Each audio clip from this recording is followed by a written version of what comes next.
as president. A story is told of the first president of the country who also went to visit Madare, presidential tour. And of course, he went to this place and he introduced himself. So one of the enemies says, hata kuna jina kama yangu.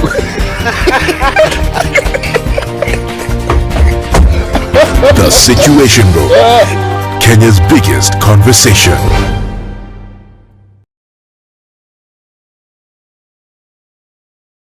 Kenya's biggest conversation, the Situation Room, takes a break today. But don't you worry, normal programming will resume as soon as possible. In the meantime, stay tuned to enjoy pre-recorded conversations with some of our past guests, reflecting on the big issues of the day with penetrating insights into the realms of politics, policy, business and culture. Feel free to share your feedback at SpiceFM KE across all the social media pages using the hashtag The Situation Room. Kenya's biggest conversation. We'll be right back. John Gumi joins us in the Situation Room again this morning. He's been here before. John Gumi is the chairman of ICDC. He's a former chairman of Kenya Pipeline Corporation. He sits on several other boards, the board of Kenya Airways. He recently joined the board of Safaricom. He has also done several other things in the public sector after retiring from the private sector. John, welcome to Kenya's biggest conversation again. Asante sana. Welcome to the hot seat. Yes, I even came armed with my sweater and only to realize that it is the hot seat. You don't need the sweater. I don't need the sweater. Good. At least to observe your own brief to come in here. All these boards, John. The bigger one here is chairing ICDC. What is ICDC and what does it bring together? I mean, it brings in together several other arms and has a bigger picture for it. What is it? You need to look at a before and after. ICDC for many, many years was the entity that was meant to fund up and coming Kenyan businesses. And if you go around the country, every town has a Coca-Cola warehouse, warehouses for sugar, rice, has industries, businesses. Virtually all businesses which came up, especially after independence, had some affinity to a group of entities.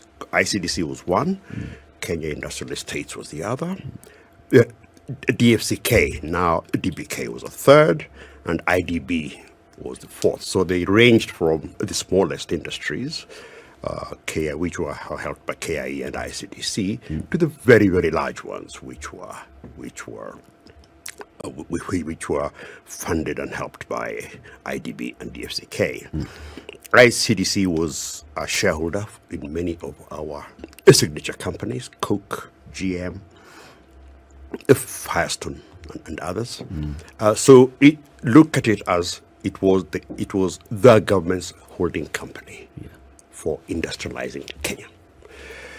A couple of years ago, the president had this burning desire to try and realize Kenya's ambitions to use its location and its people and its infrastructure to maximum effect by making this country the location of choice for people either wanting to manufacture and trade into Africa or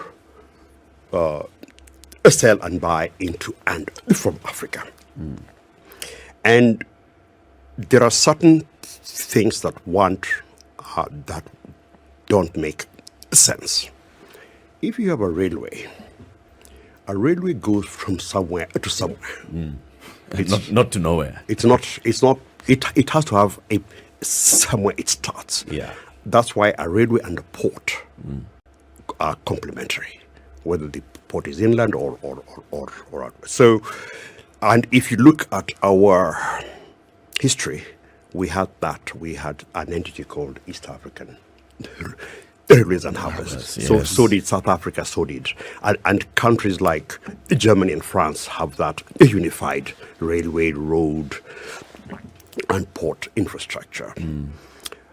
Indeed, our own Acts of Parliament recognize that. The Act of Parliament governing Kenya Railways specifically has mentioned Kenya Ports Authority as a company with which it will work, help each other, and the CEO of KPA is on the board of KRC. And likewise, the KPA Act has the same, and the CEO of KRC is on the board of KPA. Of KPA. So the idea was to try and actualize the benefits that come from running these entities closer together. Whether it's economies, whether it's efficiency, especially. You want, at the end of the day, to unload the cargo onto the rail, onto the end user, as efficiently and as seamlessly as possible. Where did Kenya Pipeline come in? Kenya Pipeline is the largest user of the port by virtue of the product. And in fact, I think it is tomorrow or the day after, the president is commissioning a Kipevu terminal, which is a joint effort between KPA and Kenya Pipeline. So if you take those three entities, there is a natural fit which we have not used. And the whole point was to bring them together and start realizing those benefits. Now, you can do it either by going to Parliament and going through a very long and tortuous process, which we will probably have to go through eventually to merge the entities, or you can find a way to make them work together through a quasi coordinating body. That's what ICDC became. So what happened is that ICDC was stripped totally of all its assets. Those were transferred to an entity called Kenya Development Corporation, which also, Kenya Development incorporated all the assets of ICDC, people, liabilities, assets, everything, and also took on tourism fund, Tourism Finance Corporation, and IDB. So ICDC was now left to working under Treasury to try and start making these entities work together. And that's why the chairs of those bodies plus others are on the board of ICDC. So in a nutshell, it is our hybrid attempt to emulate what other countries have done, what we had done when we were East Africa, and hopefully it is a template that we will use either to have this sector entities, so to speak, work together, or perhaps eventually come up with the Holy Grail, which was the Government Investment Corporation, which was mooted in the Isaac Awondo report of 2013. Does that make it clearer, or are you even more confused? No, it does actually make it a lot clearer, because now I can see it's bringing together these giant infrastructure entities. Correct. Infrastructure and logistics. It's very important term, infrastructure and logistics. And now having them to work seamlessly or harmoniously. Now, the issue, though, is these are separate entities established by separate acts of parliament, and those acts of parliament do not mention this new umbrella body. So how do you, as chair of ICDC, then impact the operations of Kenya Pipeline, of Kenya Railways, of Kenya Ports? It's a work of art. You're right, that role doesn't exist in law. The entities report from a ministerial oversight perspective to the Treasury.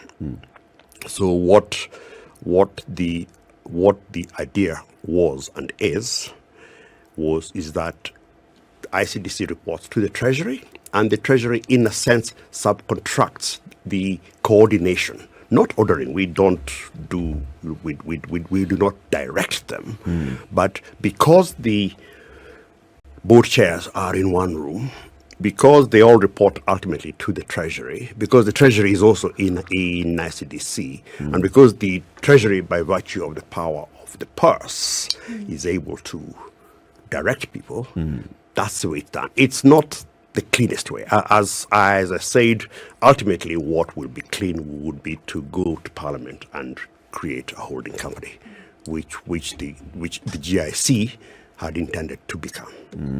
But we work with what we have. Start somewhere. Yes. And move.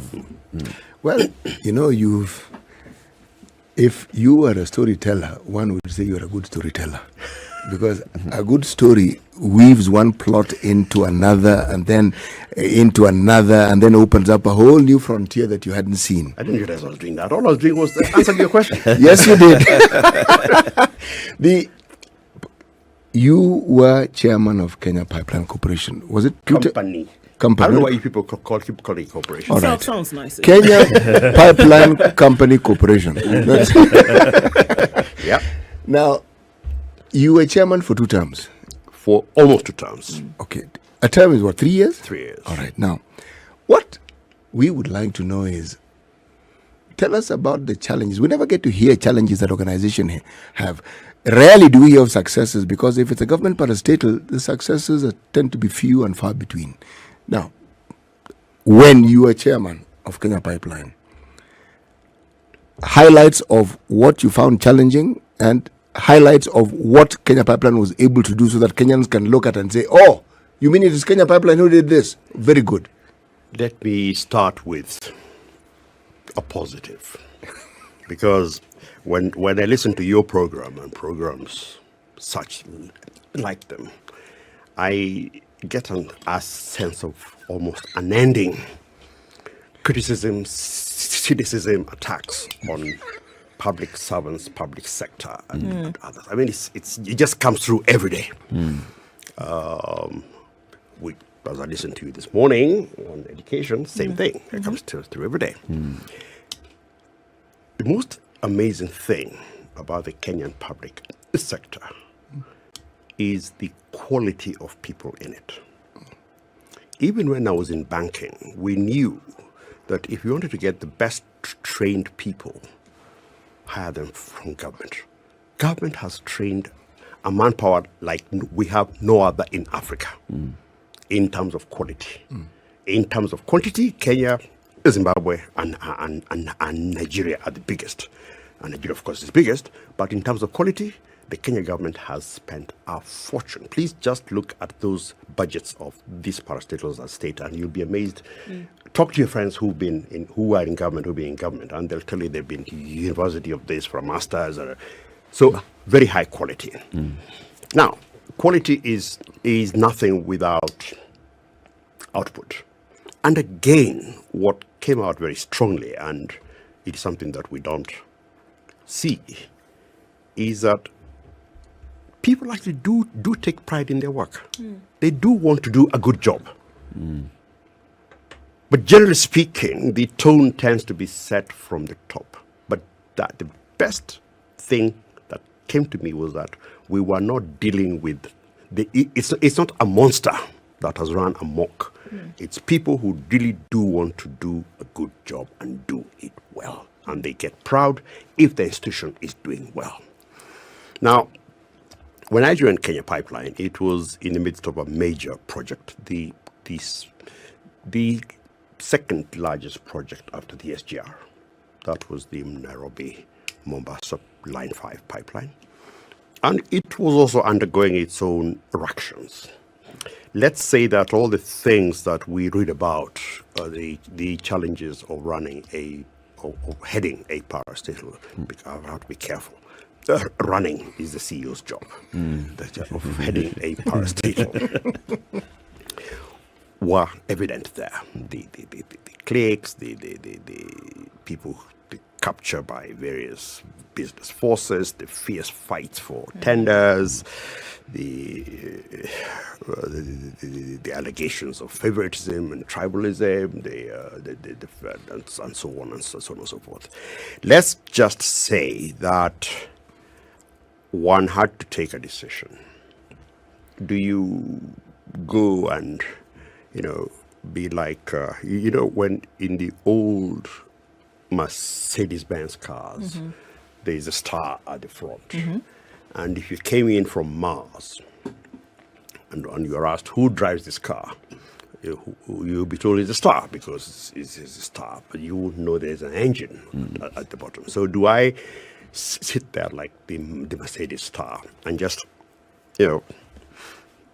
take credit? Yeah, take credit or take nothing, disappear into the void that chairs of parastatals are meant to disappear into, and sign off and go on? Or do I take an active interest, trying to navigate as carefully as I can the dividing line between operations and oversight, and also using the tools that the State Cooperation Act has given? I have a favorite, Section 15(1), which says that the Board of Directors is accountable for the performance of the parastatal. It's a very good catch-all, which allows one to do things and to use it as a clock to shield oneself from attacks. So which did you choose, John? Oh, I became a star on social media because I chose the second, and by virtue of that, they stepped on very many toes. But this is a thing, and if you link it to what you've just said, that there comes criticism about what public officers do or do not do. And the reason why a lot of that comes out is because the lack of communication is probably the thing that shouts the loudest about the things that are happening. We've also seen that individuals such as yourself who choose the latter, getting involved in the operations, are the ones who stand out more because it is in the public glare of things. I mean, there are very many examples. Look at what happened in the transport sector with your namesake, John Mishuki. Look at what happened in the education sector when Matiang'i was there. So it would appear then that if the individual who is chairing operations, right, and chooses to be involved in them, is one of this luster character that chooses to show the work they're doing, that is when you will know what is happening. That is true, although it's slightly more nuanced. One thing I discovered in a parastatal is that a lot, he who pays the piper calls the tune. So when you say communications, don't forget that many the same communications entities in these places report to CEO. The one who runs the Exactly. thing, right? So the noise you'll hear, unless you've got an especially strong chairman, the noise you'll hear, or what you'll hear of the institution is what the CEO determines it'll hear. But then, to go back to your main question, let's be fair. Your typical public servant has grown up in a hierarchical system, which doesn't encourage that. It's not the damn thing. No. Your typical private sector person may be more outspoken, but the outspokenness is generally done within a safe space, a safe corporate space. There are corporate Bibles. There are many things that create. Let me tell you, and this goes back to our chat before we started. Transitioning from private to public is a completely different thing, because you're asking people either who be in public sector to become outspoken. John Michuki had the fortune of having begun in public sector but gone to KCB, which is still public sector, gone to politics, which gave him the platform to be what he was. And Fred Matiang'i, as far as I know, has dealt a lot with governments before he became a CS. And I suppose it's also a a case of character.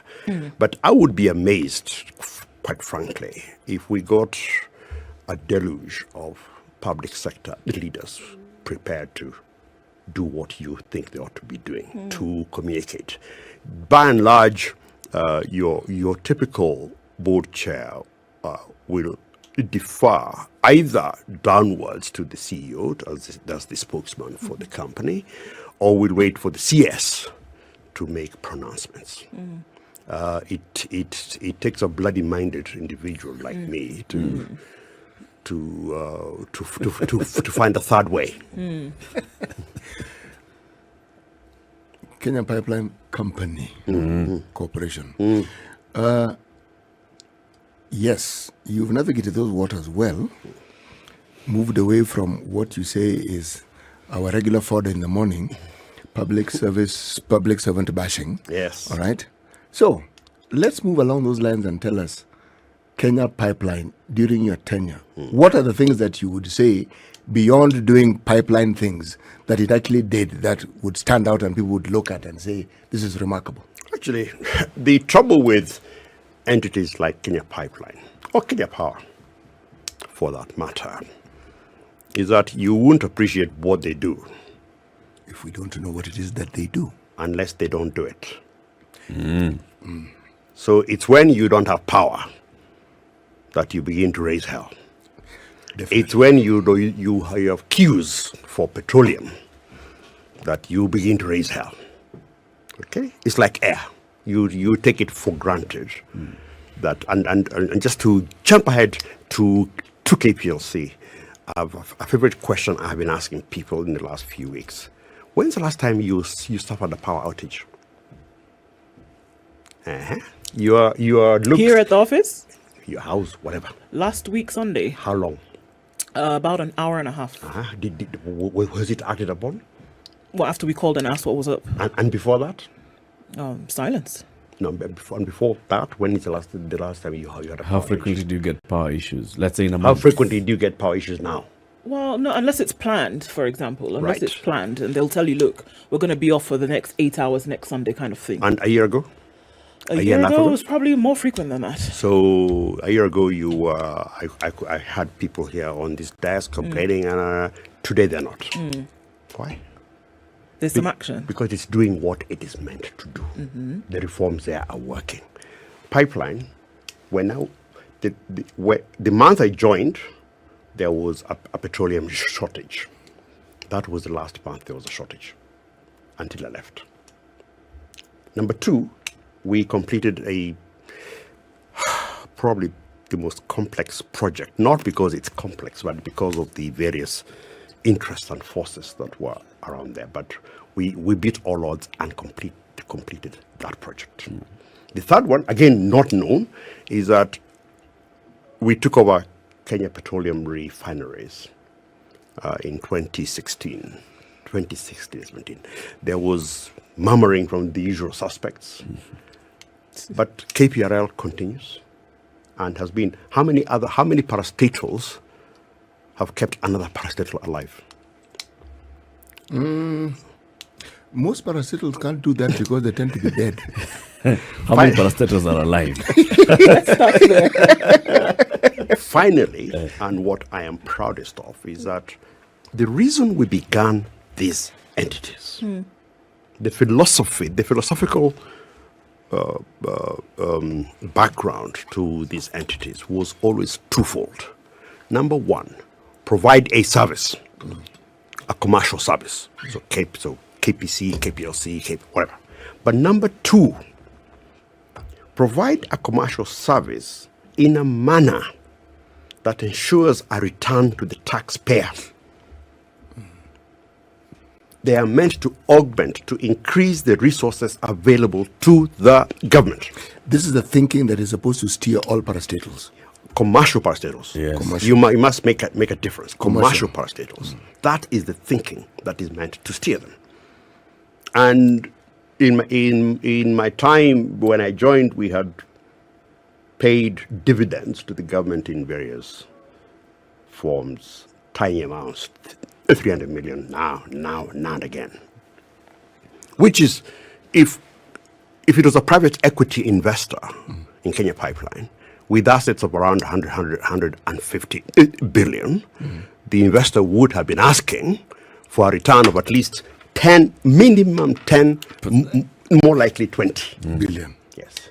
So I'm very proud of the fact that once we got to grips with issues of procurement and all the other things that created various arteries and capillaries for cash to wander away into the desert, we paid between November 2019 and when I left, we had paid government either in dividend or other special payments, exactly 18.9 billion Kenya shillings. Kenya shillings. From 300 million. And then a few weeks ago, I know KPC have not said this, and I wish they did. A few weeks ago, before the end of the financial year, they paid the government another 8 billion. And they are still there. They're still servicing a loan at around 2 billion a quarter. They're still maintaining KPRL. They're still ensuring there's petroleum in Kenya. The price is not their business because their business is to transport. They've built up further infrastructure. They did the railway from Kisumu refinery, Kisumu storage tank, Kisumu depot rather, to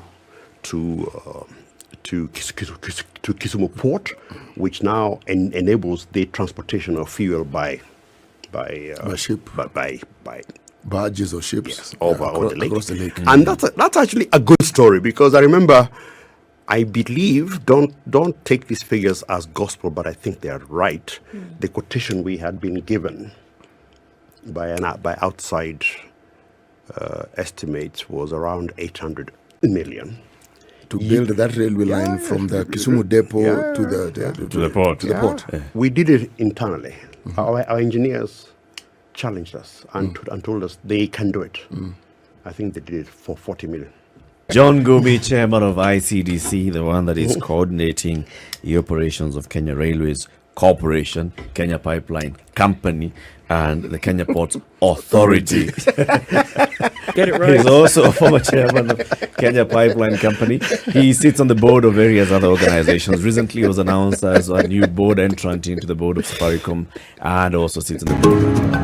As we evolve to farming methods that will greatly improve our agricultural sector, we seek to adopt technological practices that are more viable for our ecosystem. For those in large-scale to small-scale agro-ventures, the Standard Group PLC through Farm Kenya will host a poultry daily expo and mechanization open day, bringing public and private stakeholders together to exploit avenues that would greatly impact the agribusiness sector. The expo will highlight the theme Sustainable Poultry and Daily Ventures for Livelihood Improvement in Kenya, as we try to transform the lives through improving the industry. Join us at the Ndumberi Stadium, Kiambu County from 8th to 9th September starting 8 a.m. To book a slot as an exhibitor, contact Caroline on 0723-803-601 or email cnyandieka@standardmedia.co.ke.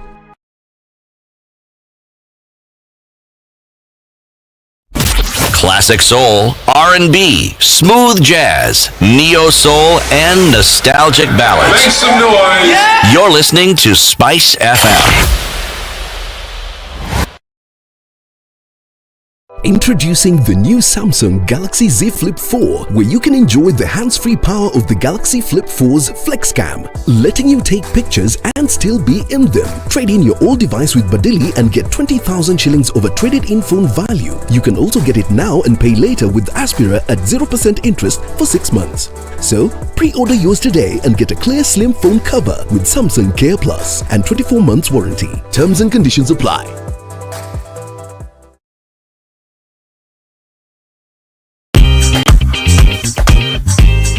Digger Classifieds is an all-in-one platform to find jobs, buy and sell motor vehicles or properties, to pay tributes to the special people in your life. www.digger.co.ke, the one address in Kenya that everyone loves to visit. Digger Classifieds.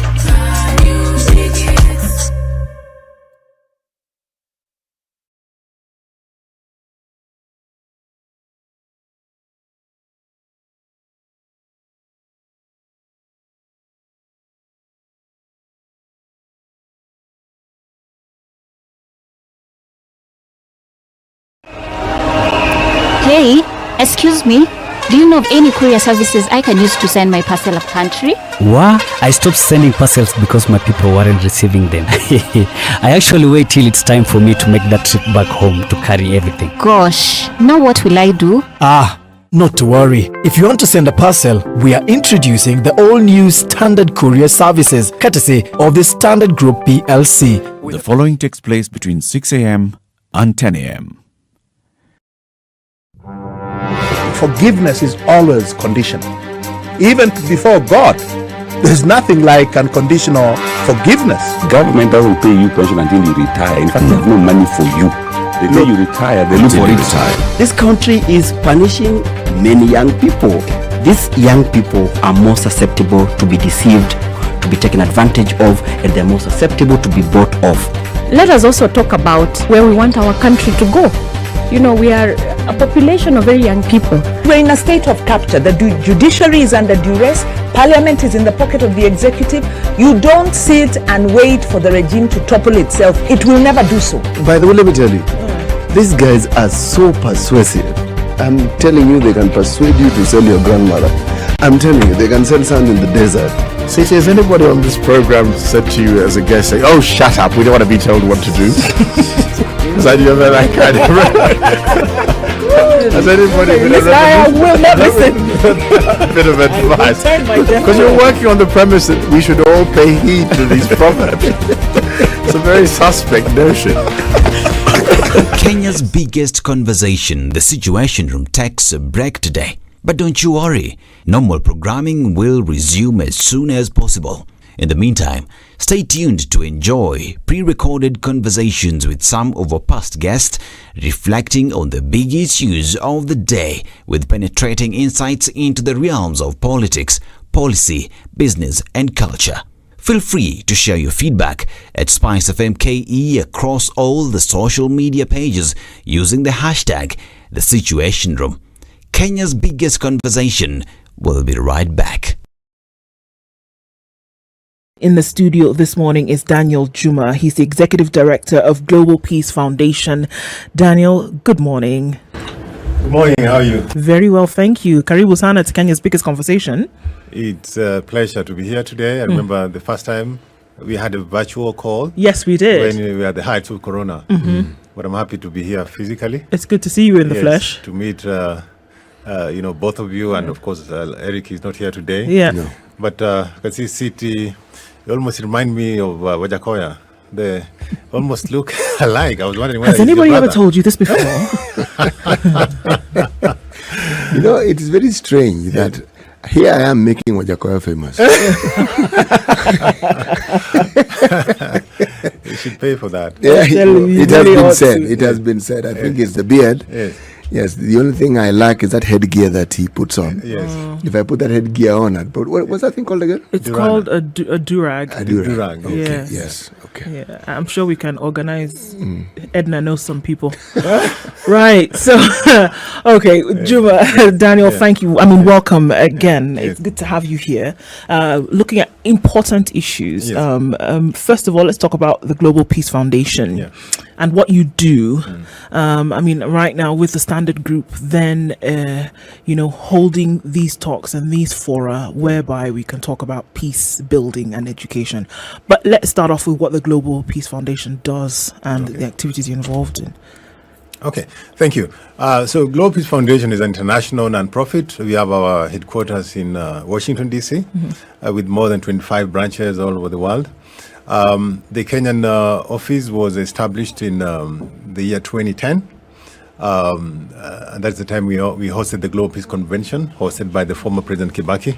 He requested our international office to set up an office here, and we did that. And may his soul rest in peace. We believe that peace is not just absence of war.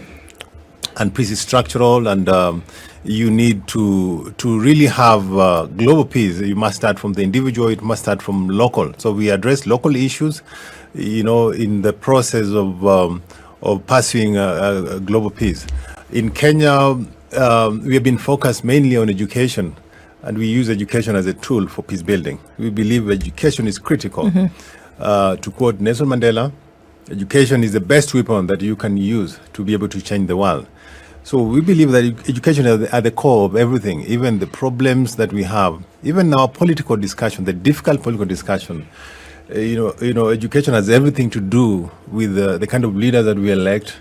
The reason now why we are having this country afraid whenever we approach an election is because of education. And that has been said before that countries with high rates of illiteracy, with high rates of high numbers of uneducated people are the ones that are more prone to such kind of violence related to elections. So if we solve our education, if we get more people educated, then we reduce a lot of problems. We become a civilized society, where people go for elections and they understand why they're voting. And they vote in the morning, in the afternoon they go to work. They don't fight each other because so-and-so was elected. They don't kill a neighbor because so-and-so was elected president or so-and-so was elected MP. So once the citizens understand that the Constitution, for example, gives us that, responsibility to elect our leaders every 5 years. Once you understand that, then you understand that you are just choosing, amongst, maybe like now we're having 4 people. So these 4 people, whoever becomes president, it doesn't matter as long as he is ruling by the Constitution, he's abiding by the rule of law. So it takes education to be able to raise a civilized, society. And also in Kenya, really, we need to have this political discussion. We need to have education, to discuss how to make our education more relevant and be able to solve our problems. So we can utilize education to solve a lot of problems. And that is why discussions like this should be continuous. We need to have continuous discussion on education and not just at a given time. And also we realize that our education, the education that we enjoy, was basically a colonial, it was brought by the colonialism, right? The colonialists. But Africans, even before that, I learned that in my political science class, even before that we had our education. So how do we have, an inbuilt, reform, how can we make education work for us rather than make it, for example, punitive? Because we have seen discussions going on, for example, that if you don't have a degree, you cannot be a governor. You don't have a degree, and then you see most of people are going out there to, for example, to get degrees outside. So how can we make our education better, so that our leaders feel comfortable to go back to classroom today rather than go to Uganda, Tim's University, for example? Right. Those are the questions that we need to discuss. And this forum that we're having tomorrow is going to give us an opportunity to bring stakeholders together to be able to discuss our education. How do we make it better? How do we transform our education? And what kind of education are we talking about here? What levels of education do you see pertinent through which this information then can be shared on a regular basis?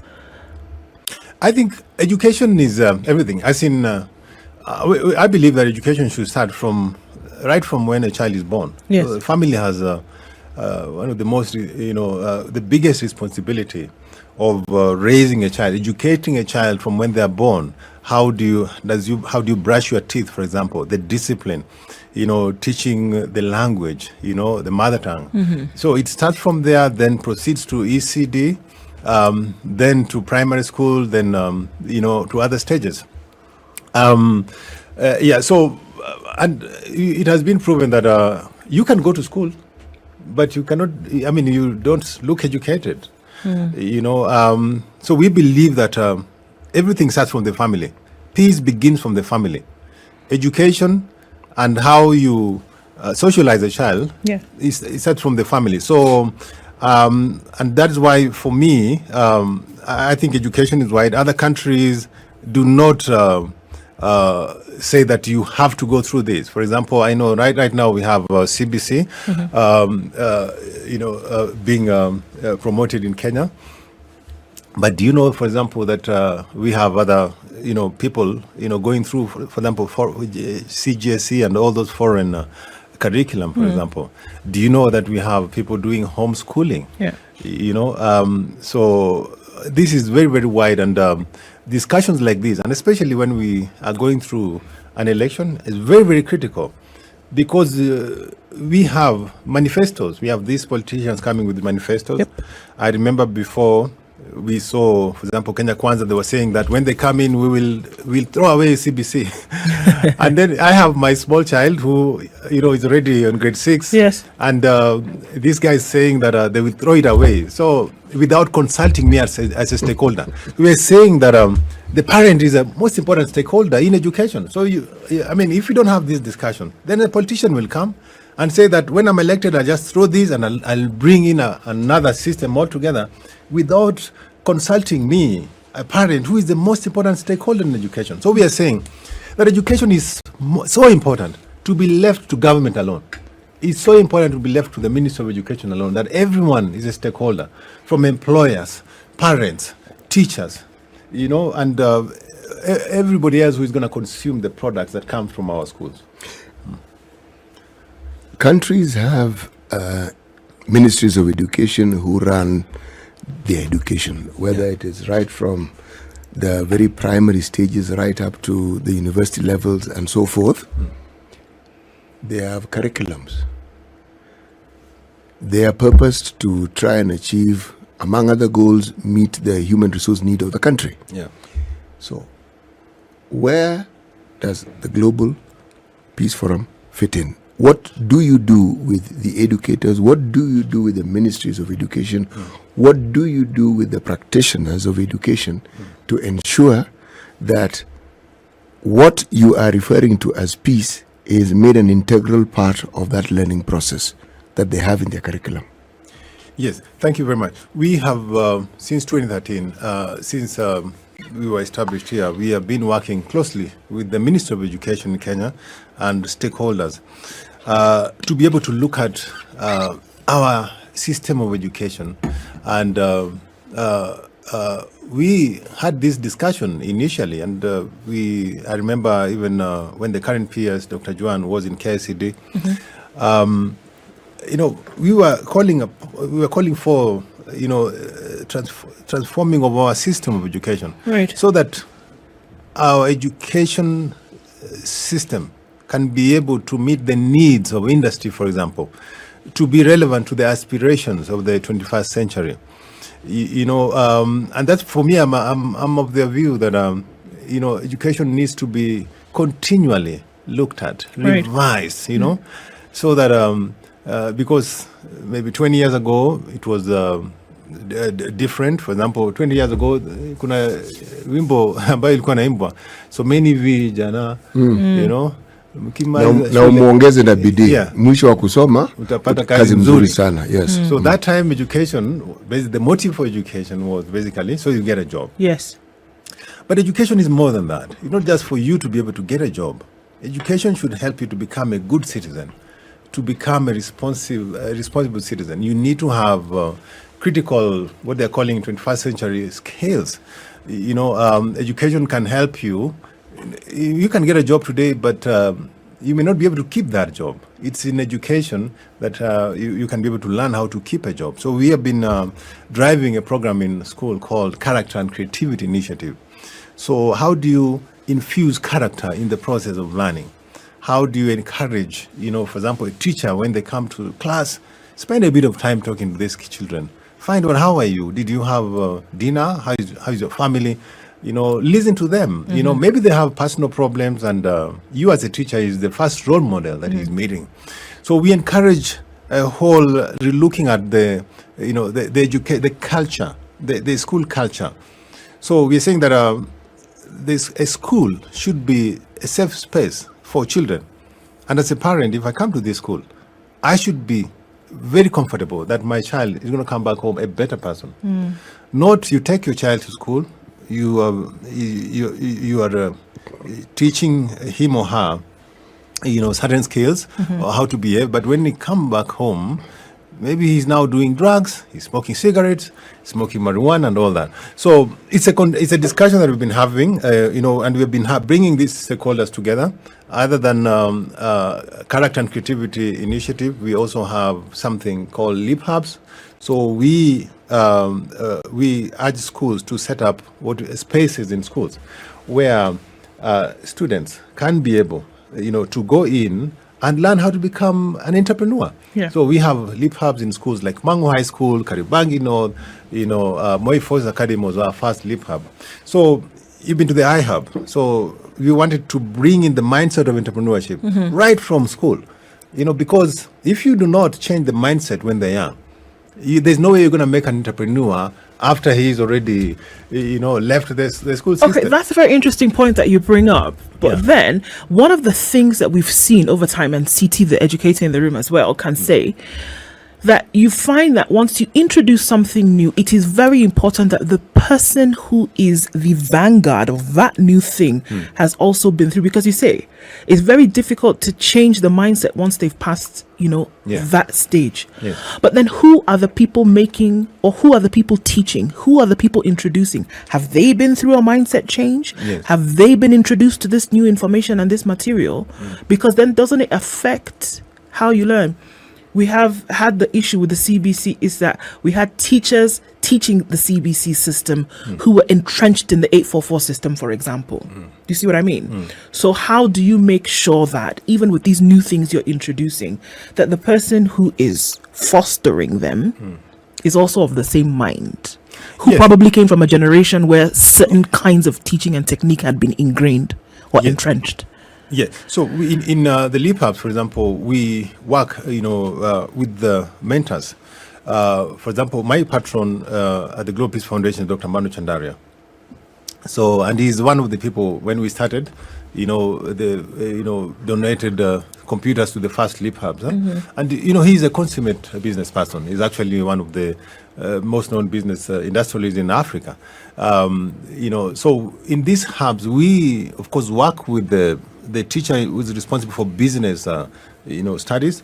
But at the same time, we, work, we invite mentors to be able to, practitioners in industry, business people to talk to these students, mentor them on, for example, how do you get your sources of finance in business, for example. At what level do you introduce this? We start in high school. In high school? Yeah, from one. So so the spaces were established in high school, but it is open to Form 1s, Form 2s, Form 3s, to be able to come in. And we are targeting just highly motivated. Not everybody can be an entrepreneur, but we're looking at those highly motivated students who feels like they don't want to maybe go play football, but they want to, to find out, how do I become a Manu Chandaria, for example? How do I become the are you saying they can't play football and become Manu Chandaria? You can do that. You can do that, and that's why that's why again I am of the view that these pathways that are being introduced in CBC is very, very critical, because we have that child who can play football very well, but he may not be able to be a good entrepreneur. So that child should be socialized, should be encouraged to take that pathway, so that he can excel in his field. But you're limiting entrepreneurship to industrialization. Must entrepreneurship necessarily be in what we call direct commerce? Must it be in industrialization? No. Football, sports. Yes. One of the biggest money earners on the planet. Yeah. Are we saying that one cannot be an entrepreneur in that particular field? No, I mean, you can be an entrepreneur. For example, if you are a footballer, if you are a runner, and you don't know how to manage yourself, you are not able to manage the money that you generate, you get from those skills, then it will not help you. That's one of the reasons why you find we have many of our athletes going out there, they're doing very well. But what are they doing with the money? What are they doing with the money? So these skills, I think, are critical. These are critical skills that needs to be taught, and everybody. And I'm thinking, I believe that every field should have those skills. I always say that Marketing, which is an important part of entrepreneurship. Everyone should learn how to do marketing. Very, very essential. Even for yourself, how do you market yourself? If if you are not a good marketer, you cannot even market yourself. Let's say, and that's why you find some people are single for a long time because they can't market themselves. They can't market themselves. So it's very critical that you learn these skills. What are you selling? Right. And how can you convince that other person to buy it? So these are things that should be taught, and I believe that through these spaces, I think this can be done. I want to ask this question. Yes. What your program does is laudable, it is necessary, and you make for a good partnership. But what interactions do you have with the Kenya Institute of Curriculum Development? The reason I ask this question, it's a question I ask often. Because if something as important as this, which eventually helps change the way people think, and in essence also helps change the way they do things, if it is taught from the earliest possible stage. I say this because I am looking, again, the analogy is from sports. When you look at any sports giant in whatever field, it is amazing at what stage and at what age they began the sport. If you look at a musician who excels in playing a certain instrument well, it is amazing the age at which. Again, if you look at business people, it's in every sphere. The interests and the abilities can be noticed and can be harnessed from a very early stage. So my question again, how do you associate and relate with the Kenya Institute of Curriculum Development? Yes, so we have we started associating with the KICD from when Dr. Juan was there. Yeah. And Dr. Juan he knows us very well, and he attended a lot of our sessions. And even the current, the CEO of KICD also knows us very well. So during the Corona period, when the pandemic, came, when we were not able to do a lot of face-to-face meetings, they were involved in many of the virtual calls, virtual meetings that we had. And the resource persons in some of most of the summits or forums we have had come from KICD. So we are working very, very closely with them, and this forum that we have tomorrow is also, I think we expect some participation from KICD, right? And of course, Minister of Education, the PS, Dr. Juan is going to be there.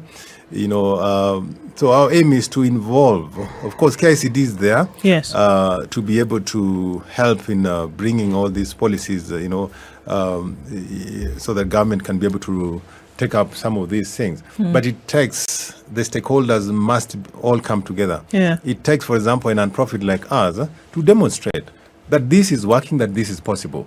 This is the Situation Room, the only way to start your day. Mature, intelligent talk every morning.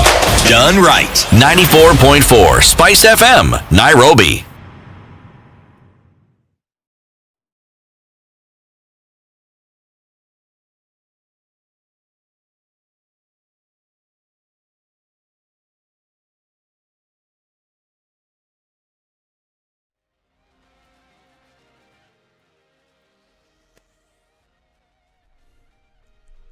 Good morning, this is Newswire. I'm Dennis Asato. The results of the governorship race in Mombasa County for 5 of the 6 constituencies show that ODM candidate Abdul Samad Sharif Nasir is leading the race. Until the time of this broadcast, Nasir has a total of 101,658 votes for the constituencies of Jomvu, Kisauni, Changamwe, and Vita, and Nyali, followed by UDA candidate Hassan Omar Sarai.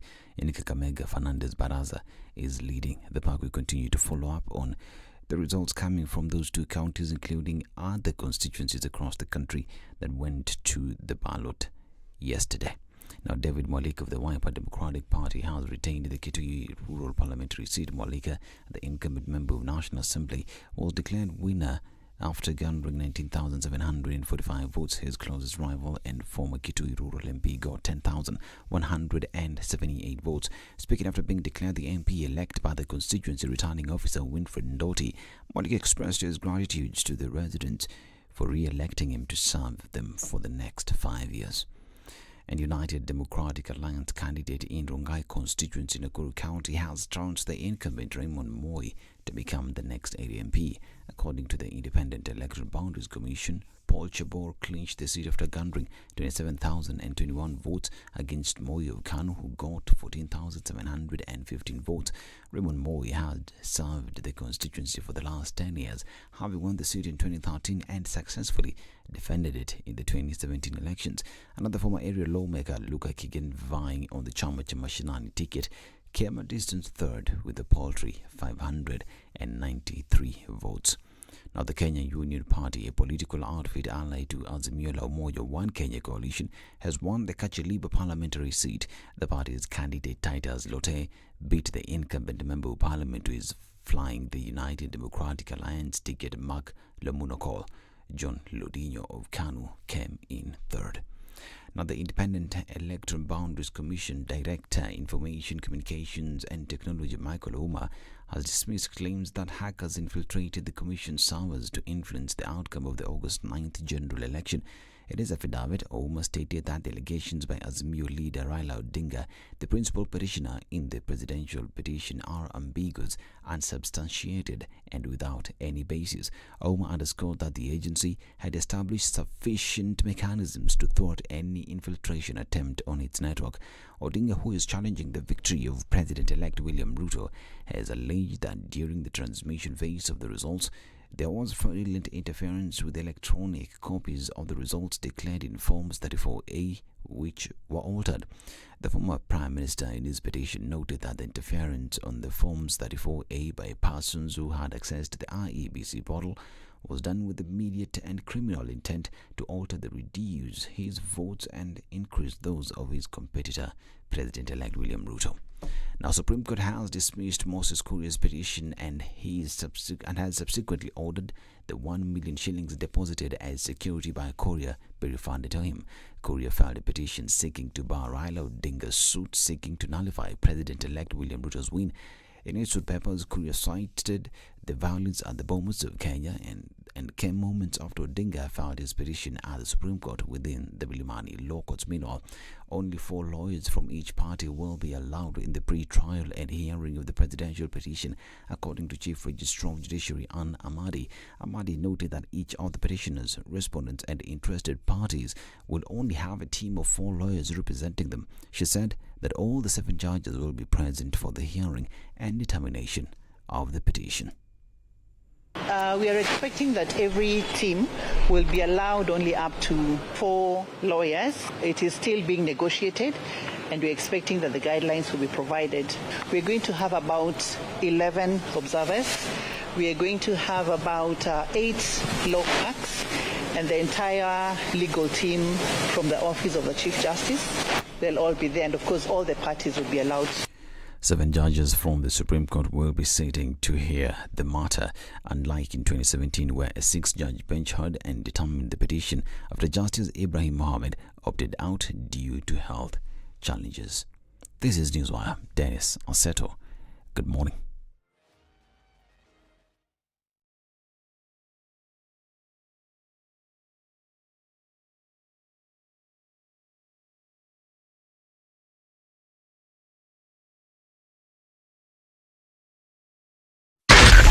SpiceFM, Nakuru.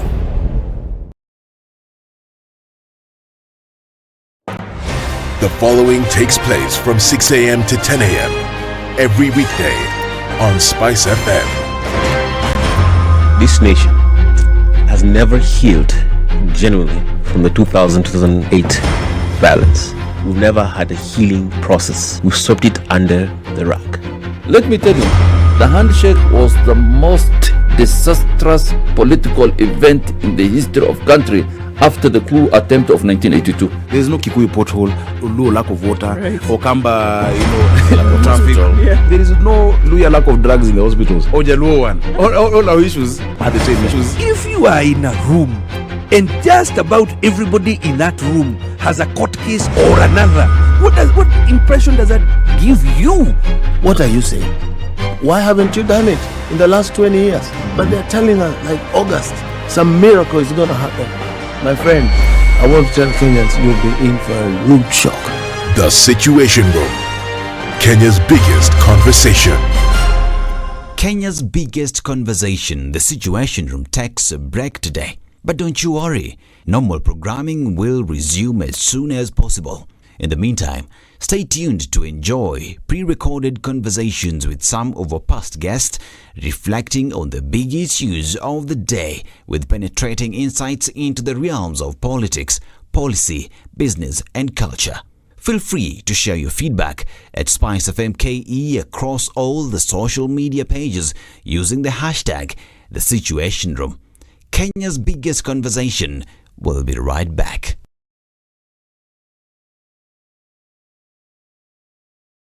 Welcome to Kenya's biggest conversation, Your Excellency. Good morning, everyone. Thank you very much for inviting me to the Situation Room. I'm honored to be here today, and I hope that we'll have a very fruitful and useful discussion. You know, we call this the hot seat. I am not sure whether it would be appropriate for it to be called the hot seat for you. You've experienced some hotter seats, but no, this is the hot seat of Kenya's biggest conversation. Karibu. It might be a hot seat to me too. Indeed. Ambassador, a number of things have happened in your country in just the last, 5 months? And your country has then occupied the global news cycle over the last 5 months because of what has happened. Of course, this must have started earlier. This must have been, a build-up of something. But in February, Russian troops invaded your country.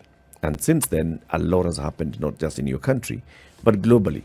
What is the background to this? What is the history between that led to Russia's invasion of your country?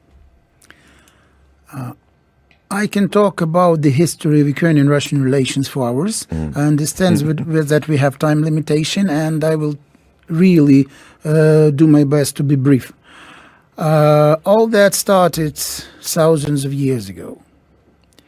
At the 8th century, the state called Kievskaya Rus had been established with a capital city based in Kiev, which is my home city and which is the capital of Ukraine. Then the Kievan Rus existed as a sovereign state and one of the most powerful states in Europe for 400 years.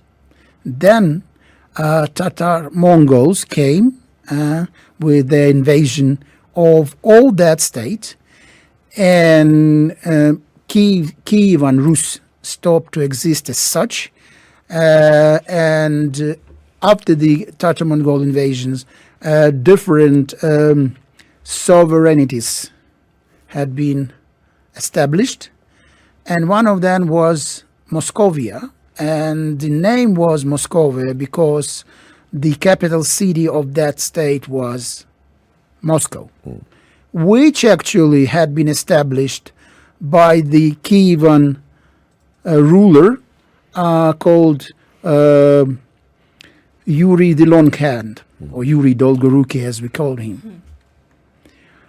And then in the beginning of 18th century, very end of the 17th, beginning of 18th, Peter the Great, the Russian Tsar, came to power.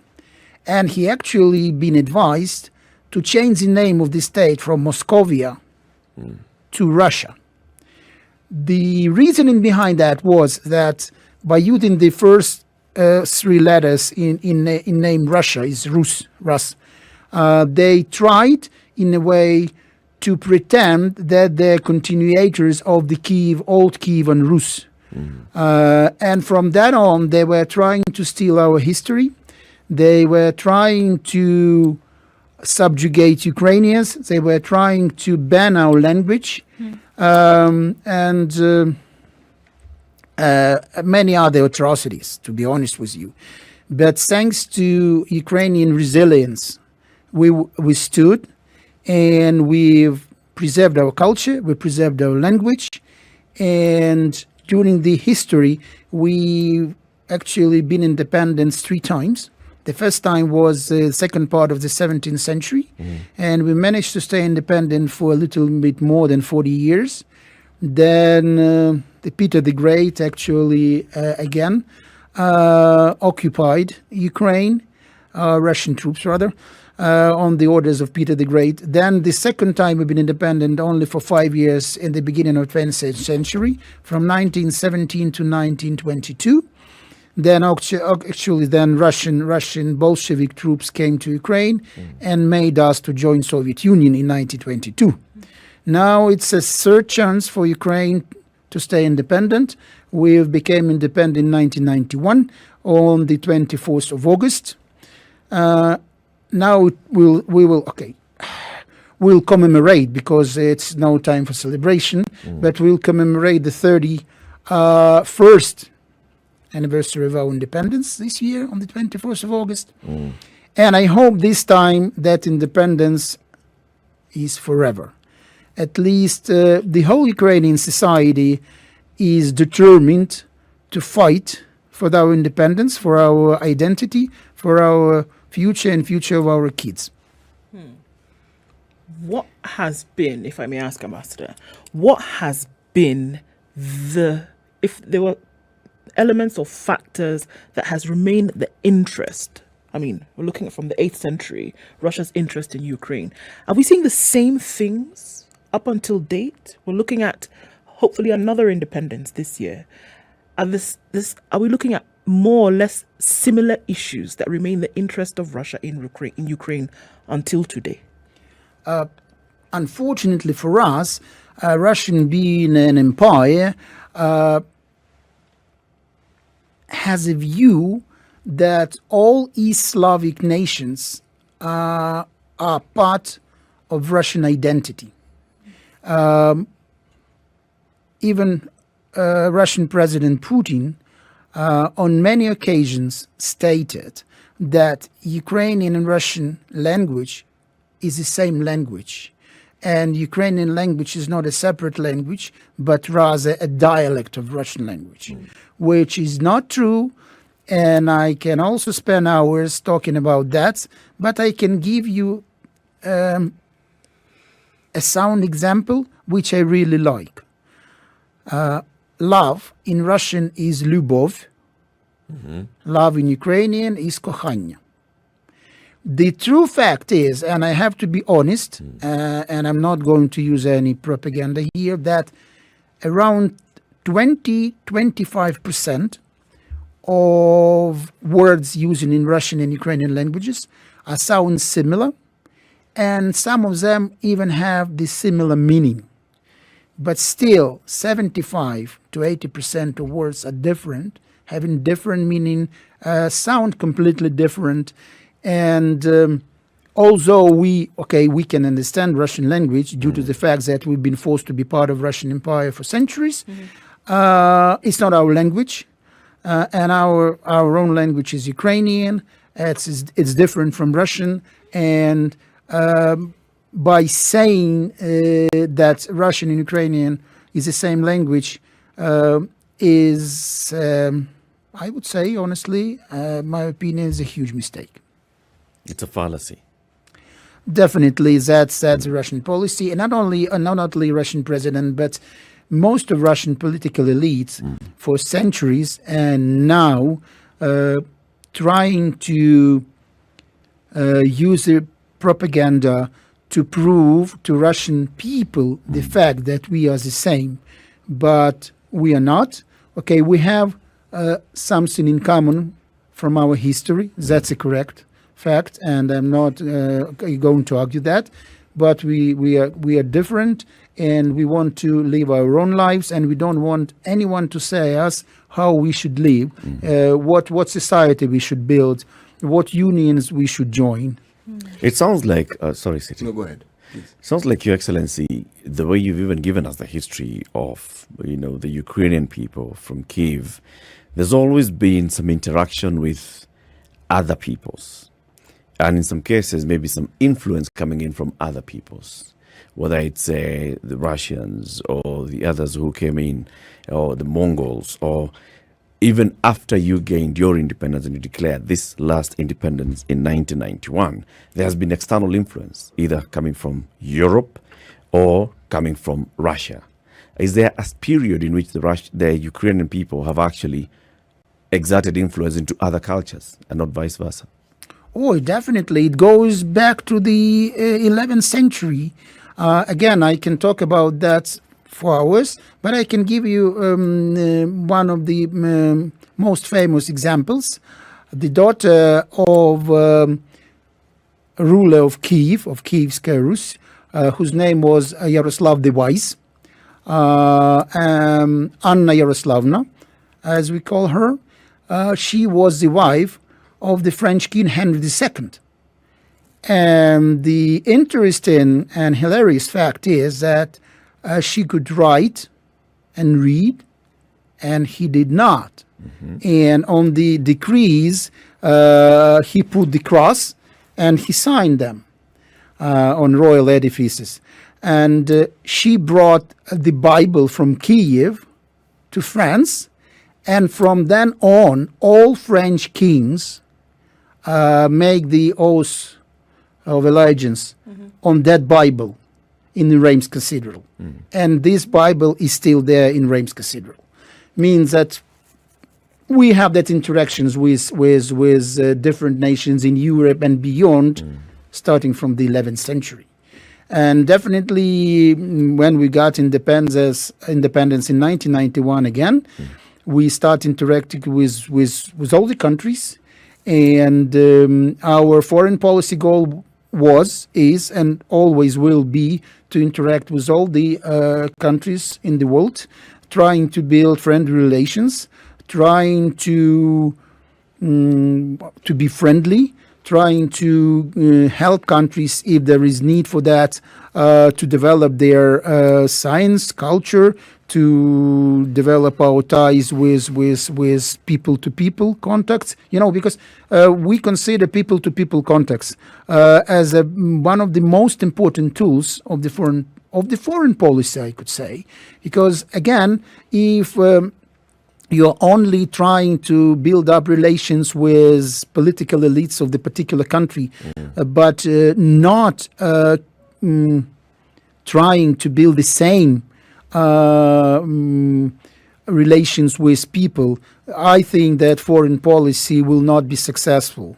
That is why we always paid a lot of attention to establishing direct contacts between people of Ukraine and foreign countries. And I'm proud that I'm trying to do the same here in Kenya. And I'm here for a little bit more than 3.5 years. And I can tell you honestly that I was enriching myself by your culture, and I really got to know a lot of things which I didn't know before I came to Kenya, and I'm really happy about that. Your Excellency, it's a tripartite question. It's 3 in 1. Okay. Are they ethnic Russians who are citizens of Ukraine? If indeed they are, what percentage of the population are they, and in which part of the country do you find them? The Russian minority, as we call them, consist of probably 11 to 12% of Ukrainian population. Means the population of Ukraine now is around 47 million people. That means that around 5 to 6 million people are ethnic Russians. They have been living in Ukraine for centuries. And I can tell you honestly and proudly that we never tried to ban Russian language, as Russian propaganda are trying to tell to the whole world. Even now, if you go to Ukraine, you can find TV stations, radio stations, which use Russian language. You can come across with a number of people talking Russian, and no one trying to ban Russian language, never ever. and no one will beat you for talking Russian. That's all Russian propaganda and fake news. And I can tell you that I personally know a lot of Russian-speaking Ukrainians who are now fighting at front lines. And to prove the fact, anyone can go to YouTube or TikTok or Instagram and find hundreds of short videos where Russian-speaking Ukrainians are asking Russian troops and asking Russian president to go where the Russian ship went.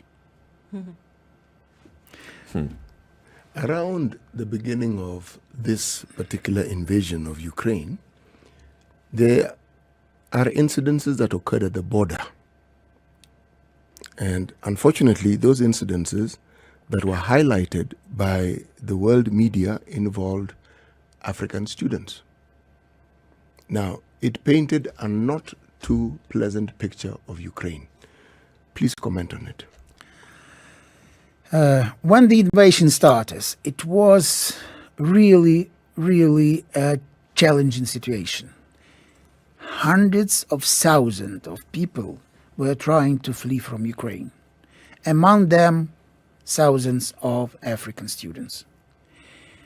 And I have to be honest with you, and I have to acknowledge the fact that there were some, or I would say rather few occasions where African students treated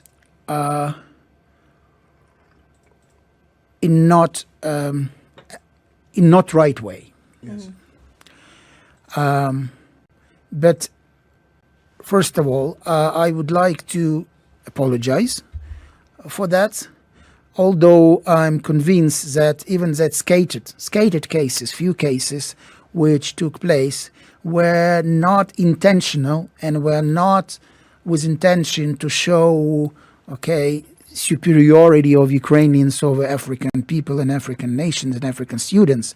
I would ask you to take into account that Ukrainian bodyguards worked so hard 24/7 that probably on some occasions they were not polite enough. And we already apologized for that. I'm apologizing now again for that.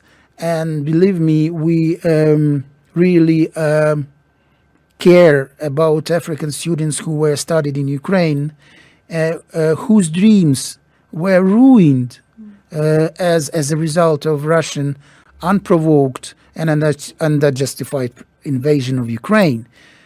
Because all these young African students were happily studying in Ukraine, were enjoying life in Ukraine, dreaming of get bachelor degree or master degree, dreaming of starting their own business, their own career.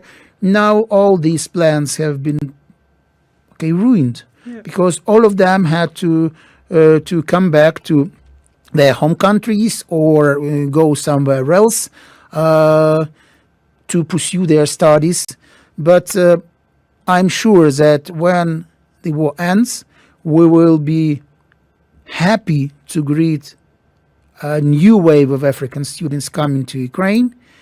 And I'm sure that will be the case, since Ukrainian education and quality of Ukrainian education is one of the best in the world. But it's better than some others because the price you have to pay is not as high and is not as high as many other countries. But still the quality is very high, especially in electrical engineering, in aerospace, in IT, in medicine, and that's mainly all the subjects and all the areas of studies which African students usually took. Your Excellency, what is the human toll? What is the impact of Russia's invasion on Ukraine today? It may be difficult for us to really appreciate the extent to which an impact has been had on Ukraine by this invasion. So what are we looking at as of today? As of today, okay, we're looking on two different things. The first thing is destruction of infrastructure. Okay, hundreds of kilometers of roads, hundreds of bridges already destroyed. The number of hospitals, schools, residential buildings, offices. That is what, when we take into account infrastructure and immaterial objects. But we also have to take into account the human sufferings. For now, around 3 million Ukrainians had to flee to different countries. Most of them from areas where hostilities took place. Most of these people lost their homes. Many of them even lost their close relatives. And additional to, these 3 million who had to flee, there are 7 million internally displaced persons. Not to mention that by of today, thousands of civilians had been killed, among them almost 600 kids. The last kid killed by Russian missile is a 4-year-old girl, and she was killed during the Russian missile attack on city of Vinnytsia, on residential areas, on civilian objects, not on the military installations. And that girl was only 4 years old, and she's not with us anymore. And why the kids had to pay the price? It's not understandable. And I think that all those who committed these atrocities, all Russian soldiers, all Russian officers, will be brought to justice rather sooner than later. We are live on KTN Home. We are now also live on KTN News. We are live streaming the show on YouTube and Facebook. It's Eric Latif Ndu Oko CT Muga. Our guest this morning is His Excellency Andriy Pravenik. He is Ukraine's ambassador to Kenya. We are talking about the impact that Russia's invasion into Ukraine has caused, not just on Ukraine, but to the rest of the world. Your Excellency, we have seen various calls, even from African leaders, on there is this situation in Ukraine to be resolved because it's impacting not just Ukraine, but impacting the rest of the world. We're talking about energy. We're talking about food and food supply. You've heard our own president talk about, all right, we are seeing the rise in fuel prices. It has some sort of correlation with what's happening in Ukraine. The food prices going up, there is correlation with what's happening in Ukraine. Are there any attempts being made at resolving this issue between Ukraine and Russia? I have to start from saying that, as my president stated on many occasions, we all understand that the peace could only be reached by negotiations. And despite the fact that Russian troops were invading and continue invading Ukraine, we were prepared for negotiations, and in the mid of March and the end of March we had a couple of rounds of negotiations. The last one had been arranged by the Turkish President Erdogan in Istanbul at the end of March, and during that round of negotiations we presented our written proposals to Russian side how we see the peace agreement and ceasefire. Unfortunately, we never received any official answer in written form from Russian Federation. There were some comments made by spokesperson to Russian president and some other politicians, but that was all. We never received any official answer. And Ukraine proposed different provisions how we can reach ceasefire and how we can reach peace agreement. And we went as far as to propose to put aside the issue of Crimea as a separate track and to have a separate negotiations of that. But then what we've heard as a reply from Russian side, but not official one, as I mentioned before, was, no guys, we are going to demilitarize and to denazify you. Crimea is a part of Russia and you have to accept it. It's not under discussion. And we are going to fight Ukraine until the goals of, as they call it, special military operation would be achieved. And initial goals of that operation, and they still confirmed the main ones, is do not denazify and demilitarize Ukraine. But with the pace of time, they started to use a different argument, and the last one used by Russian side was that we were planning to attack Russia, Ukraine and NATO, and that is why they decided to start it before we start our It was attack. a preemptive attack. Like a preemptive attack. You're absolutely right, sir. But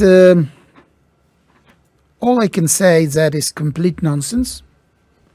It's Russian propaganda, fake news. Ukraine never planned to attack or to invade any other country, any other neighboring country. We are a peaceful country. We were building Ukraine. We were developing our agricultural sector. We were developing other sectors of our economy. And last year we had a record high crop of 80 million metric tons of grain. They're the first time in our history. And that is due to the development of our agricultural sectors by our own farmers. And we were planning to have an even bigger crop this year, but unfortunately Russian invasion started. But even despite that fact, I have to share that with you, Ukrainian farmers who very often suffering from missile attacks or bombs, they actually sowed their grain to have a crop this year, and we already got 3.6 millions of grain of this year crop. Means Ukraine, despite all the hostilities, You're still producing food. We're still producing food because we understand our responsibility before the international community. Has Russia made any formal message or sent any formal message to Ukraine with regards to Ukraine's desire to join NATO? Not just informal, but formal ones. Couple of years ago, a Russian president made it clear that Russia will never accept any further expansion of NATO to the east. But the strange, I would say, if it's the right word to use, thing is that when it comes to Ukraine, Russia and Russian presidents say no further expansion of NATO to the east, will never allow Ukraine to join NATO, but at the same time, his military operation, as he calls it, or rather unprovoked and unjustified invasion to Ukraine, brought completely a different result, that Finland and Sweden joined NATO. And they are also, east of Russia, means there's further eastern expansion of NATO. And what Russian president said about it? He said that it is a sovereign right of Finland and Sweden to join any unions they wish. But why that is not the case with my country, with Ukraine? We also have sovereign right to decide what unions to join.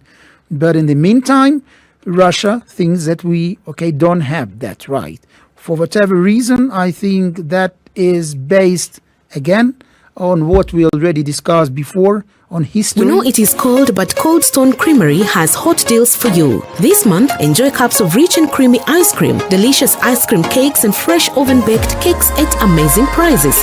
Visit any of our stores in Nairobi or Mombasa and indulge in your favorite treats. Cold Stone Creamery, the ultimate ice cream experience.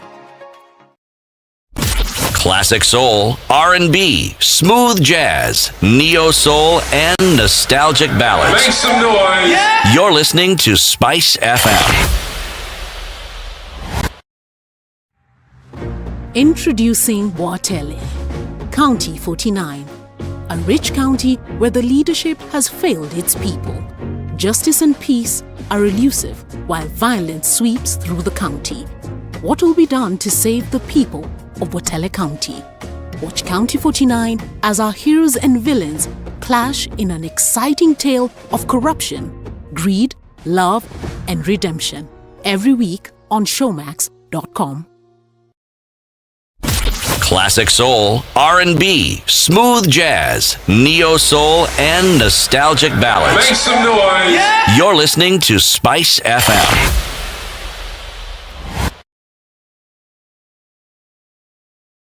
Standard Group's Farm Kenya initiative is the umbrella entity for all agriculture-related channels, activities and investments. The media platforms under the Farm Kenya initiative include the Smart Harvest Weekly Pullout in the Saturday Standard, KTN Farmers TV, a 24-hour agribusiness TV station, Maisha Kilimo, a weekly agriculture show on Radio Maisha, AgriTalk on SpiceFM's morning show The Situation Room, and Grind na Agribiz on Vibes Radio morning show Morning Vibes.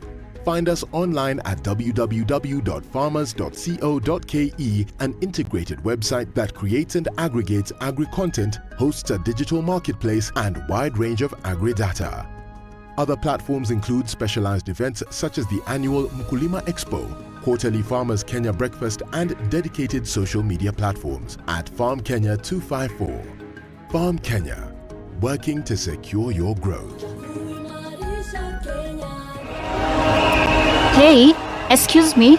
Do you know of any courier services I can use to send my parcel of country? What? I stopped sending parcels because my people weren't receiving them. I actually wait till it's time for me to make that trip back home to carry everything. Gosh, now what will I do? Not to worry. If you want to send a parcel, we are introducing the all-new Standard Courier Services, courtesy of the Standard Group PLC, with efficient and flexible services 24/7. Call us on 0793 599 684 to send your parcel wherever you are, countrywide. Standard Courier Services. Timely, excellent, anywhere.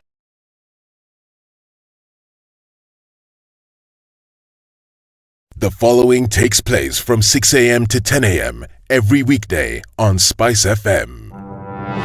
If I'm found guilty, there is no problem. I'm willing to serve. I have no problem. Jails are meant for human beings. They say a society gets the leadership it deserves.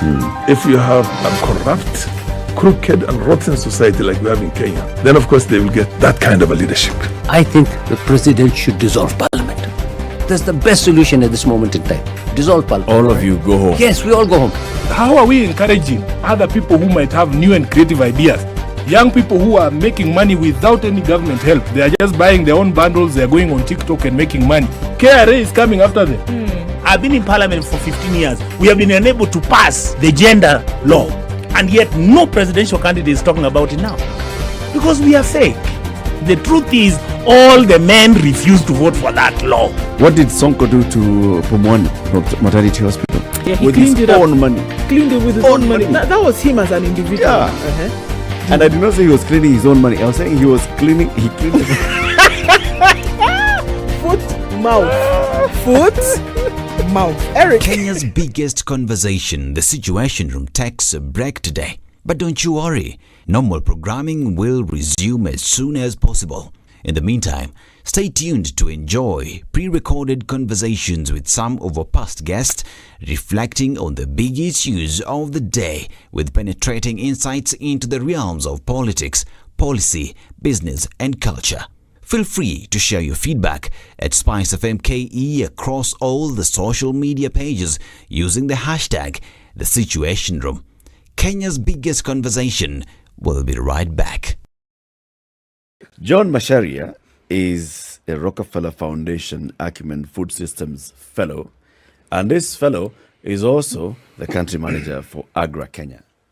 And AGRA, what did we say it is? The Alliance for a Green Revolution for Africa. Are you saying my definition was wrong? Yes. What?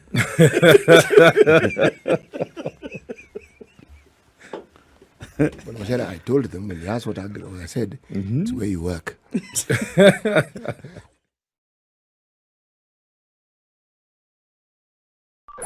Brush your teeth twice a day with Aqua Fresh Gel. The secret to John, lasting fresh breath. welcome strong again teeth, to and Kenya's healthy biggest gums. conversation. Asante sana. Thank you for having me. It's good to have you here. The Alliance for Green Revolution in Africa. There are people who have heard of it, others have not heard of it. What is this alliance? So before I talk about the alliance, I would pick up from where CT was talking about the voyage. Yes. It is more important than the journey. Yeah. And I could not agree with him more. The ship, Yes. rather. I could not agree with him more because as you think about 2050, Kenya's population is growing by about 1 million people a year. So right now we're about 48, 50 million people. So we anticipate will be 80 million people. So as you think about being 80 million people in 2050, the question or the ship or the journey or the voyage is how do we feed those people in that period of time, and what are the choices and decisions we need to make today in light of the many challenges we have, the war in Ukraine, the food, the drought that we have and things like that. Now, the Alliance for a Green Revolution started off in Kenya in around 2006 with a mandate and a view of helping African governments think through how they can drive an agriculture revolution and ensure that Africa is able to feed herself within our own lifetime. When I mean our own lifetime, and I'm not pointing at his age, but I'm relatively young, we should be able to feed ourselves, in the near future. It's a travesty that, we still talk about food insecurity. I think right now we're at 4.5 million food insecure Kenyans. And we should basically put policies and actions to make sure that, we are all food secure. Are we saying that we don't have adequate policies to address this matter as we speak? Actually, and that's a good point, CT. I think we have a lot of policies. I sit down with the private sector, ASNET and others, and their view is that we're actually over-regulated. The question is, are we actually following through on the policies? Are we making sure that the policies come to life? Do they get implemented? Do they get done right? Are they done at the right time? Are they, are they driving efficiency within the value chain and ensuring that, we are producing what we need to produce and things like that? The question that comes to my mind, though, given that it is argued we don't lack for policies or we don't lack for written directions as to what we should do, then the question I have to ask is, do we do enough to ensure that people who can actually implement these policies are put in those positions, and are they actually given sufficient wherewithal to be able to achieve the mandates that is placed before them? I'm not in public service, so I wouldn't attempt to even answer that. But what we know and what we've seen across the countries that we work in is that there is a critical need to build, the capacity to actually implement flagships, the capacity to reprioritize finances for agriculture, and in that sense also drive, improve the level of governance that you're actually seeing in private sector to make sure that it actually comes through for the food security situation in the country. But certainly there is, a need, to help capacity build different institutions to ensure that they come through for agriculture. AGRA works with institutions within government. Okay, so it means you work with hopefully people who are like-minded, people who understand something similar to what you understand. And the working together is to bring about the change. So maybe let me rephrase the question. When you work with these people, on a scale of 1 to 10 in this country, when you set out to achieve certain goals, what percentage of these goals have you seen yourselves achieving? And is it on an increasing scale, or is it on a constant plateau, or is it a diminishing scale? So thanks, City. We have different, we work in 11 countries, so we have 11 experiences working with 11 different governments, and perhaps a little bit more. And if you look at the CADAP biannual review status, I think Rwanda is number 1 in terms of responsiveness to, to policy change. I think Ethiopia is number 2. Kenya is not far behind. And in my own estimation, actually, if we look at the implementation of Big 4 in agriculture, or the agricultural sector transformation and growth strategy, quite a lot has actually been done. There has been tremendous follow-through. I think we've seen impressive policy feedback and policy actions from the current administration as regards, responses towards the crisis that we are going through. Of course, more could be done, but in our own estimation, quite a lot is actually being done. Remember, during the COVID lockdowns, the ministry and the government did manage to actually avert a food security crisis, right? And ensure that people are able to have food on their table in Nairobi, but also farmers who had produce were able to take it to market. So let's give credit where it's due, right? Let's give credit where it's due. But if what we're doing... No, please go ahead. You think I should? Yes. Okay, if you insist.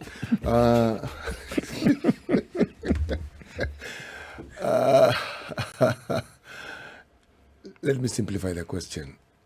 What would we need to do to actually ensure that these resources, which we seem to have in abundance in terms of manpower and the capacity that manpower have, what little twist do we need to put in place to actually get some of these things done? Because from what I hear you say, they're doable.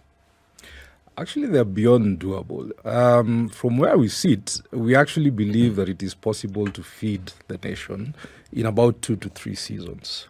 If people are able to have access to the right yield-enhancing technologies, for example, have the right, inputs that ensure their soils are healthy, you have access to the right amount of water to make sure that your crop grows, you are actually able to feed this country.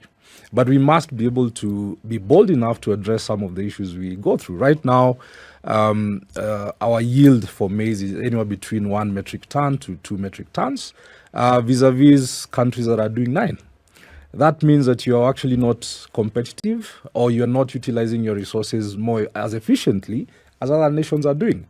And in that sense, as much as you're saying you're food insecure, you're still going to go and import from a country that is more efficient than you. Let's get back to basics. Take the best of your seeds and plant it. Right now, a lot of potatoes is really by home-saved seeds and things like that. And in time, what that does is that actually reduces your yields.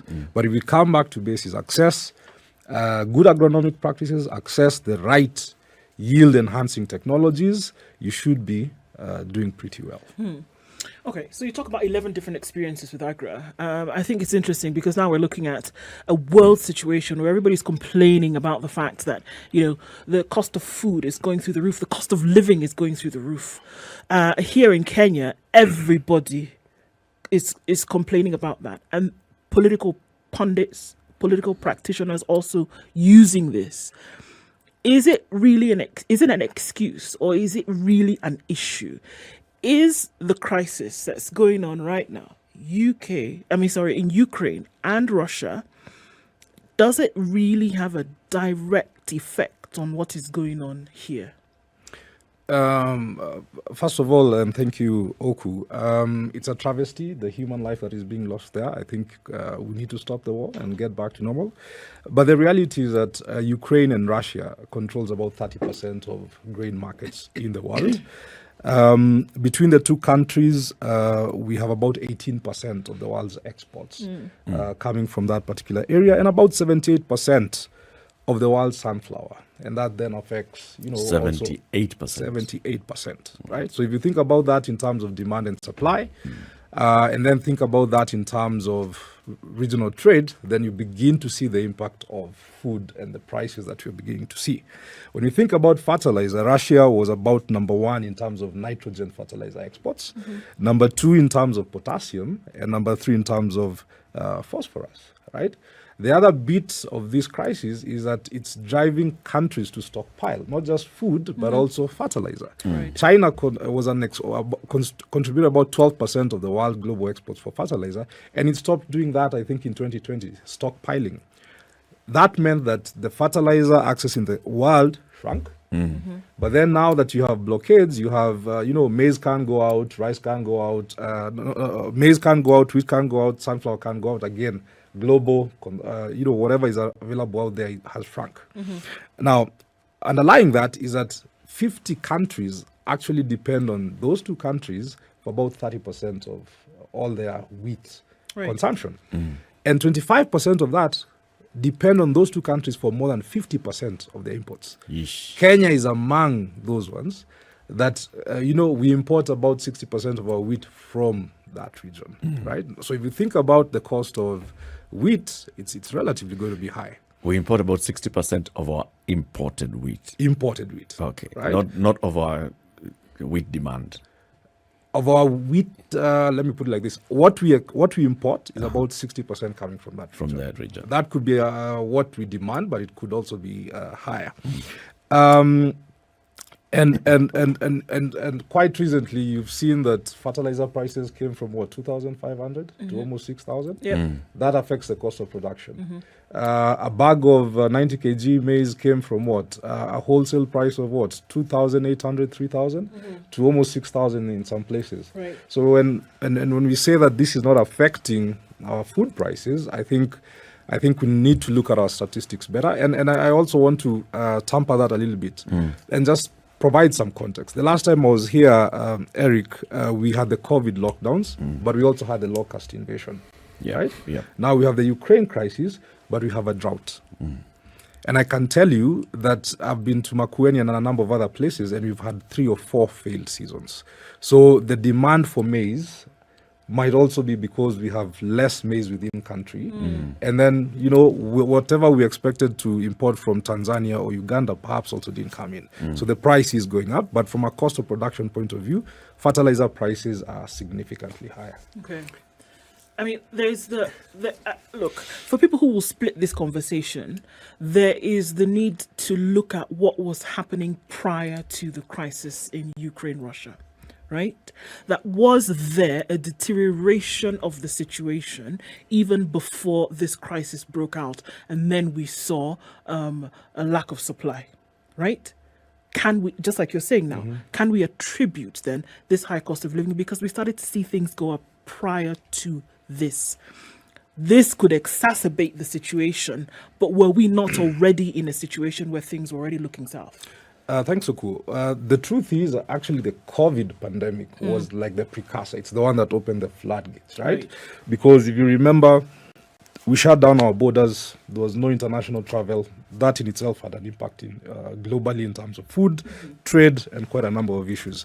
But I would also love to refer you to a very recent study by IFPRI that was released last month. And it's actually titled The Impact of the Ukraine and Global Food Crisis on food security and poverty in Kenya.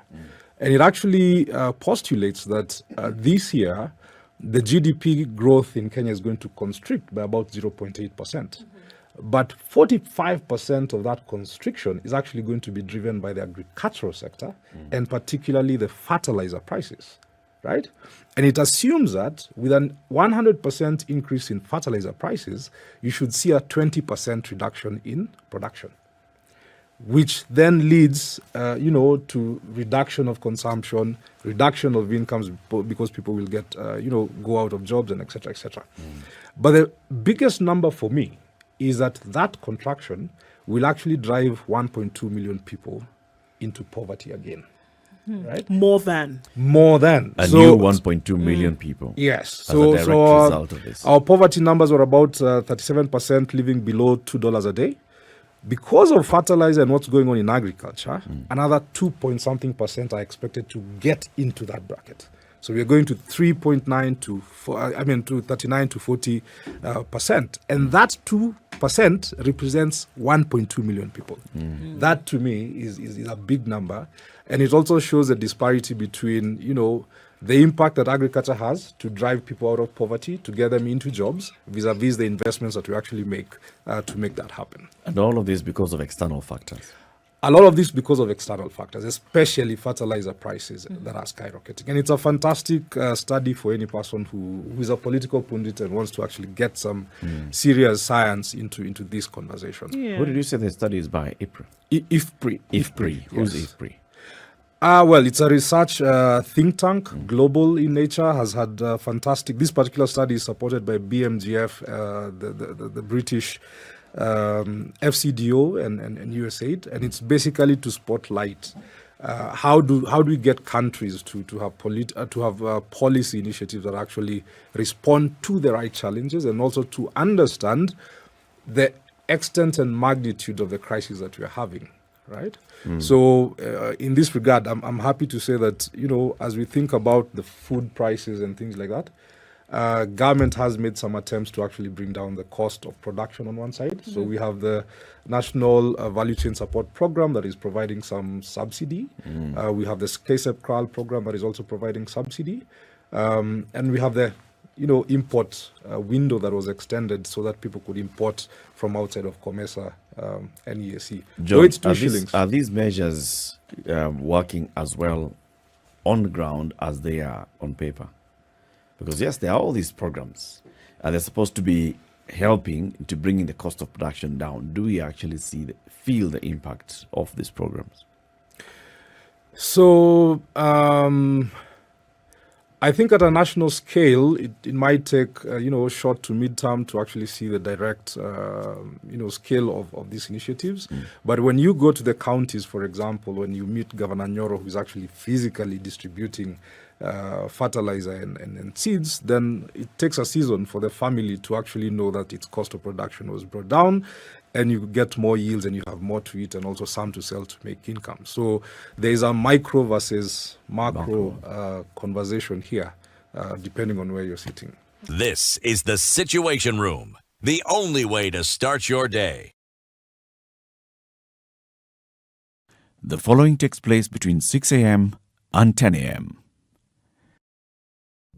When you see someone being jailed, a governor or two or someone who stole, then people will fear. Because our problem is not the borrowing, it's the stealing. We've become actually a nation of thieves. The only thing we lack is an opportunity to steal. The guys who quote the Bible and say, I'm a Christian and all that, and they're thieves. Return what you have stolen 4 times. If you know that you have property or anything that you have stolen, just return and say, my God does not allow me to hold stolen things. We are also a reflection of you, because you elect us. We don't get into our office by ourselves. We are a reflection of the people who elect us. We don't want to go to the streets. We have a constitution that enables us, assert our will. When the legislature are now being taken as hostage by the executive for whatever reason, we are now bound by what they want us to do. This is just outside the realms of reality. We have impunity written into the DNA of our political class. How old were you when you learned that Jeshi la Wokovu is Jeshi la Wokovu? I can't say it very well. And everyone knows.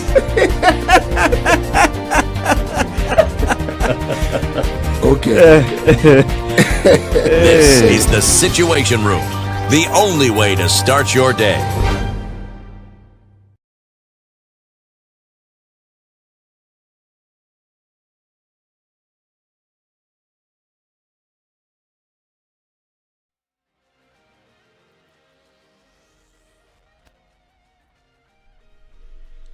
Good morning, this is Newswire. I'm Dennis Oseto. The Supreme Court has rejected 3 applications ahead of the slated pre-trial hearing slated for 11 a.m. The 3 applications include Deputy President and President-elect William Ruto's quest to bar LSK from the case, Agano's plea to joint petition, and an application to lock out individual IEBC commissioners. The court also dismissed Moses Kuria's petition and has subsequently ordered 1 million shillings deposited as security by Kuria be refunded to him. Kuria filed a petition seeking to bar Raila Odinga's suit seeking to nullify President-elect William Ruto's win. In its suit papers, Kuria cites the violence at the Bomas of Kenya and came moments after Odinga filed his petition at the Supreme Court within the Milimani Law Courts. Meanwhile, only 4 lawyers from each party will be allowed in the pre-trial and hearing of the presidential petition, according to Chief Registrar of Judiciary Anna Amadi. Amadi noted that each of the petitioners, respondents and interested parties will only have a team of 4 lawyers representing them. She has said that all the 7 judges will be present for the hearing and determination of the petitions. This, unlike in 2017, where a 6-judge bench heard and determined the petition after Justice Ibrahim Mohammed opted out due to health challenges. And whistleblower John Mark Githongo, a week after filing an affidavit alleging that there was a 56-man team deployed to alter the presidential results in favor of President-elect William Ruto, has shifted ground, saying that he was presented with the wrong logs which he used as evidence in his affidavit filed Tuesday. Githongo claimed that he was introduced to a young man who gave him logs revealing how the Independent Electoral Boundaries Commission servers were manipulated. Githongo, in a second affidavit filed yesterday, said that he has learned that the logs are fake and that they were demo screenshots on how the servers may have been accessed. The whistleblower, however, maintained that the logs he presented before the court are not self-fabricated, but are the precise ones he was furnished with the aforementioned young man. And Azimio la Umoja One Kenya coalition party leader Raila Odinga has for the first time spoken about his phone call with the United Democratic Alliance party leader and President-elect William Ruto before the latter was announced as President-elect. Shortly after, Chairperson of Fulaji Bukati declared him winner of the presidential race on August 15th, Ruto intimated that he had spoken with his main rival Odinga on the way forward after the polls. Odinga has come out to reveal that Ruto indeed called to greet him and that they agreed to meet up after the announcement and have a conversation. The Azimio leader, however, noted that the meeting has never happened, neither have they spoken since, because he believes Ruto was not rightfully declared president-elect. And religious leaders in the country have urged Kenyans to accept the Supreme Court's verdict on presidential petitions contesting President-elect William Ruto's victory. Whose hearing commences today. The religious leaders, drawn from 8 different denominations, lauded Kenyans for upholding peace and maintaining calm before, during and after the August 9 polls. The interdenominational community, drawn from the Kenya Conference of Catholic Bishops, National Council of Churches of Kenya and the Supreme Council of Kenya Muslim SUPKEM, appealed to Kenyans to maintain peace as the legal proceedings at the country's apex court get underway. Now, Azimio la Umoja One Kenya has won 5 of the 8 constituencies that participated in the election yesterday, while Kenya Kwanza won in 1 Rongai constituency in Nakuru County. In the results of Mombasa governorship race, Abdul Samad Sharif Nasir of ODM continues to lead in 5 out of 6 constituencies. Current tally shows that Nasir has won in Jomvu, Kisauni, Changamwe, Mvita and Nyeri, followed by UDA candidate Hassan Omar Sarai. Only votes from Likoni are pending. The Mombasa gubernatorial race attracted 5 candidates: Awiti Bolo of the VDP party, William King of PA, Said Omar of Usawa Wote Party, Daniel Kitsau and Shafim Kazi, who were independent candidates. In Kakamega County, the counting of votes is ongoing. In the preliminary result, however, Fernandez Baraza is currently leading, followed by ANC candidate Cleophas Malala. Now, once again, UDA party has defeated other parties in Nyaki West Ward in Meru County. The party's flag bearer, Frederick Mubishi, has emerged the winner with 2,026 votes, followed by Lois Kithinji, who got 1,979 votes. The other candidates are independent candidates Hilary Sunday and Moria Joseph, who garnered 1,968 votes and 1,944 votes, respectively. This is Newswire. Dennis Arseto, good morning.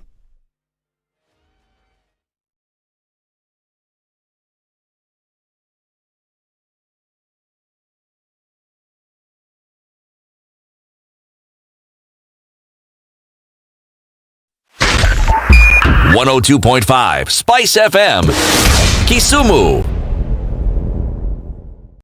The following takes place from 6 a.m. to 10 a.m. every weekday on SpiceFM. No, you know, this wheelbarrow, how can you give people wheelbarrow? His party symbol is an umbrella. Is he distributing umbrellas in McQueen? Have you been told if we don't lock between 10 to 4, this is what we're saving? You try and call them, the same person who was in your house every day, because they know you are influential and you will give them votes. Call them after 1 month and see if they'll pick up their phone. Don't tell your member of parliament that you want him to come and build a school, you want him to come and do a hospital. That is not the work of the member. Now that we have devolution in this country, these resources should go to those devolved units. You have to have strong, independent institutions. And I mean, you have to have police who has the right to take the biggest town in the country and question, why did you do this and that, and send them to court if necessary. Joel in Kericho, good morning. Salama sana Eric, habari ya asubuhi. Salama kabisa. Mbunge wako ni nani? Anaitwa Silvanus Maritim, hapa ni Ainamoi. Silvanus Maritim, Ainamoi. Yes. Sasa ile juma nampambia yeye nini? Amalize aende. Asante sana. That's it. The Situation Room, Kenya's biggest conversation.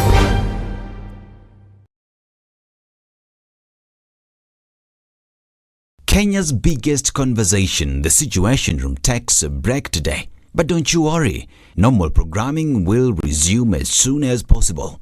In the meantime, stay tuned to enjoy pre-recorded conversations with some of our past guests, reflecting on the big issues of the day with penetrating insights into the realms of politics, policy, business and culture.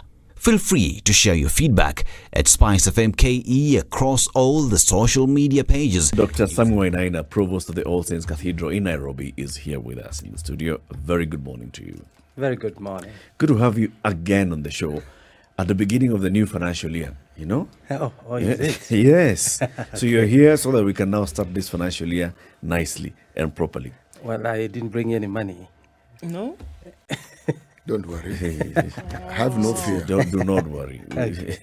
The money we have. Oh, the money you have. Yes. Okay. Silver and gold you may not have none, but we have. Chisi pesa. Tuko nayo. How are you doing? I am well, by God's grace. I'm in good health. The cathedral is well, because that's where, first and foremost, I'm concerned about. And my family is well. Can't complain. Good. It's clear that you're well because of a sermon that you delivered yesterday as well. Ndu. Yes. Can we just do the intro to that sermon? So yesterday, I mean, there were questions. There've been questions, you know, rallying around, and it seemed as though it was maybe almost planned on your part to end this month as we get into this one last stretch of 30 odd so days towards the election, and in no uncertain terms, you were asking Kenyans to make a decision not based on the individuals who are coming and, you know, making all sorts of promises, but saying we need to put our faith and hope in institutions that should hold up the country and not individuals.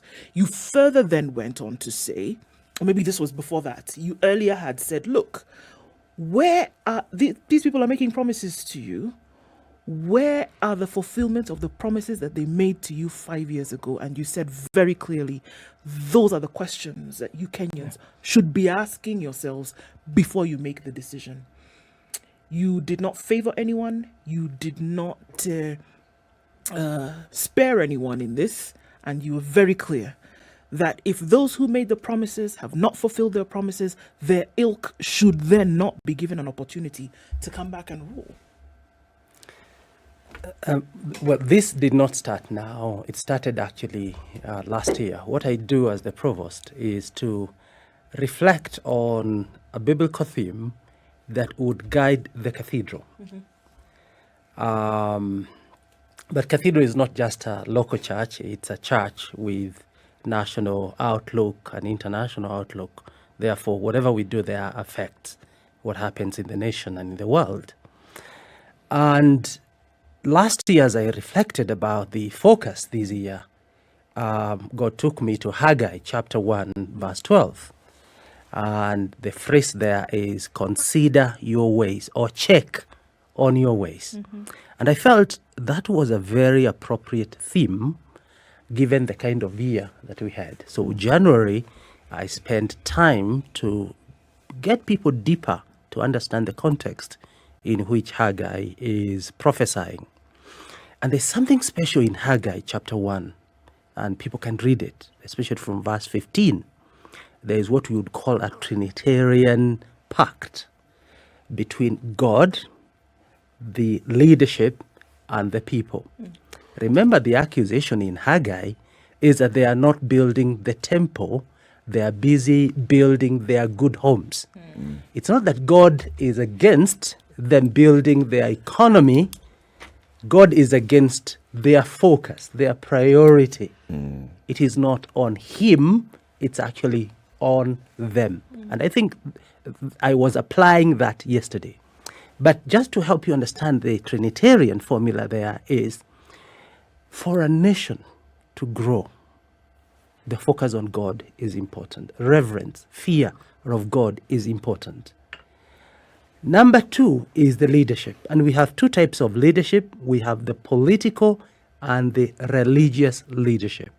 And if you listened to me yesterday, I didn't just talk about politicians. I talked about the church itself as an institution that has been captured and enslaved by systems in this country, and therefore they are not able to speak.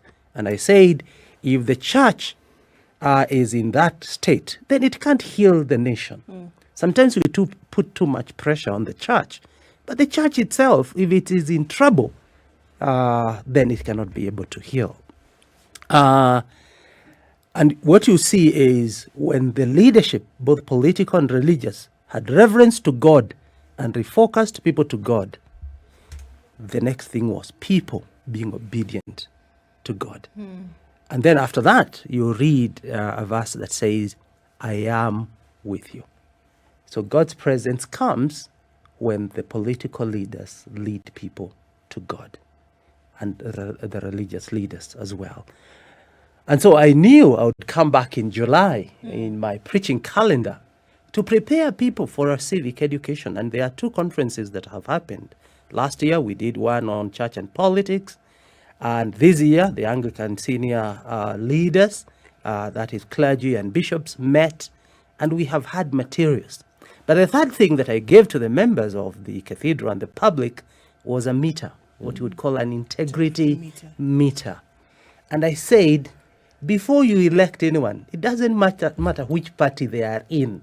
Please take them through this meter. But this was the warning. Please take that test yourself first. If you are better than the people that you want to elect, then you should have been the leader, not them. Because we must be candid about the leadership of this country. It is not to some few people who want to rock the system for their own selfish benefits. If you're not better, then now take them through the test and see who is then the best to represent you. And I've said it. Politicians are not our bosses. I think in Kenya we have given too much premium on our politicians. We keep bowing at them as if they are demigods, and they are not. They are our servants. And time like this one is time to humble them and tell them, you know what, guys, I'm the one who employs you. And before I employ you, you have a test to pass. I've got to take you through some interview process. What are the contents of this integrity meter? Well, the integrity meter talks about especially four issues, and I want to refer to it very, very quickly. Number 1 is matters of integrity. Before you judge anyone on matters of integrity, you need to ask yourself, do you have integrity yourself?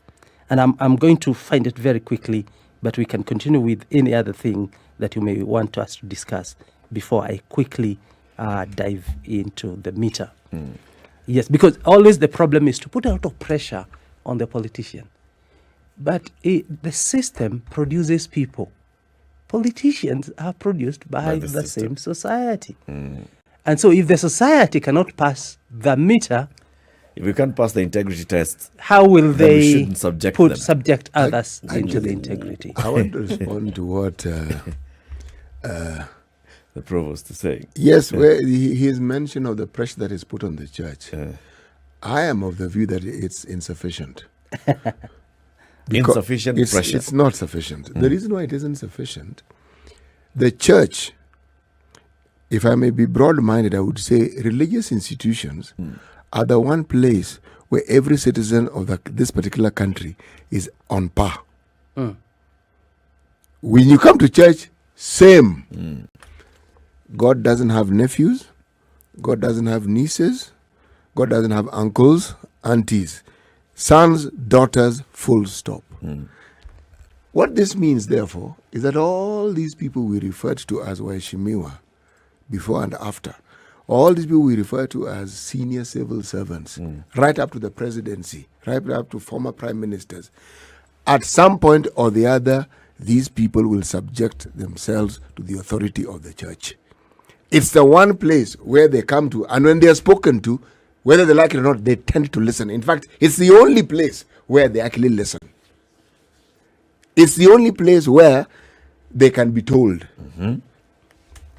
Now, if the teller who is in this institution doesn't do that as often as they do, and you know your members, you know what they do, you don't hold them to account strictly and tell them, ndugu mpendwa, madada mpendwa, iko namna hii. Consider your way. Iko namna hii. Because the provost is a shepherd to everybody who is a member of his congregation. It doesn't matter what you do or who you are. Same. I want to agree totally. Actually, the religious institution should actually be under a lot of pressure because it is only the religious institutions where everybody is made equal. Unfortunately, the church doesn't put pressure on itself. And that was one of the concluding remarks yesterday. If you can't pass the meter yourself as an individual, because a church is not just a body corporate, it's also individuals. And we don't do that during the election time. We do it constantly, every Sunday we do it. And maybe here I need help. What is it? After all the preaching that happened on Sunday and during the week, why do we have a society that is actually under captive of systems that do not engender godliness in this country? But let me. So as I agree, let me talk about the meter. Number one, we need to check on blamelessness, and there is the description of the blamelessness. The second one is a leader who is empowering, visionary, inclusive, protector of human dignity and family values. Those are 5. If you want me to repeat: blamelessness, empowering, visionary, inclusive, protector of human dignity and family values. One of the reasons why I brought this one up is because I'm not just looking at the election in August. I want us to look at it going forward. Can we as a church, religious bodies, and as a nation use such a meter for a longer time to prepare people for election so that we are not reactive, we should be proactive.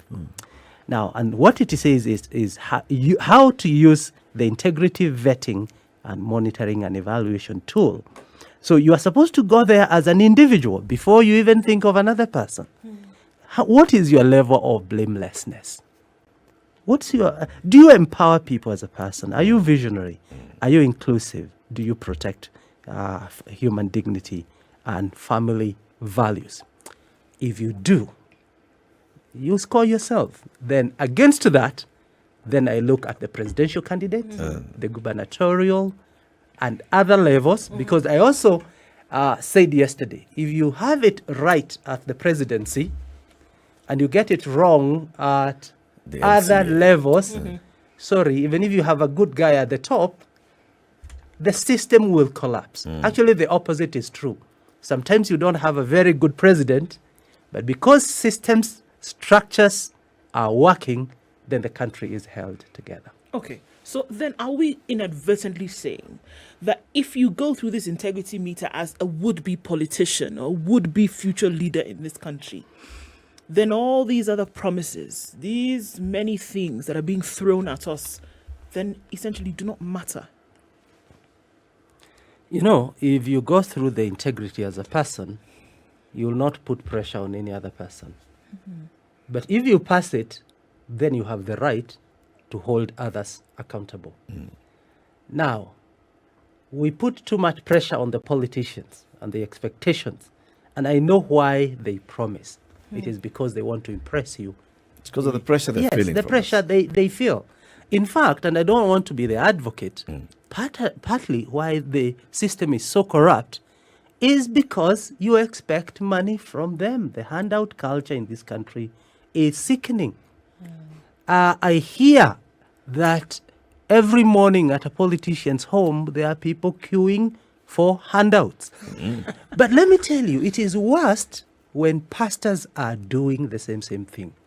I was in a conference for Christian aspirants, and one a current MP who is a practicing Christian said, let me tell you guys, the biggest problem are the pastors.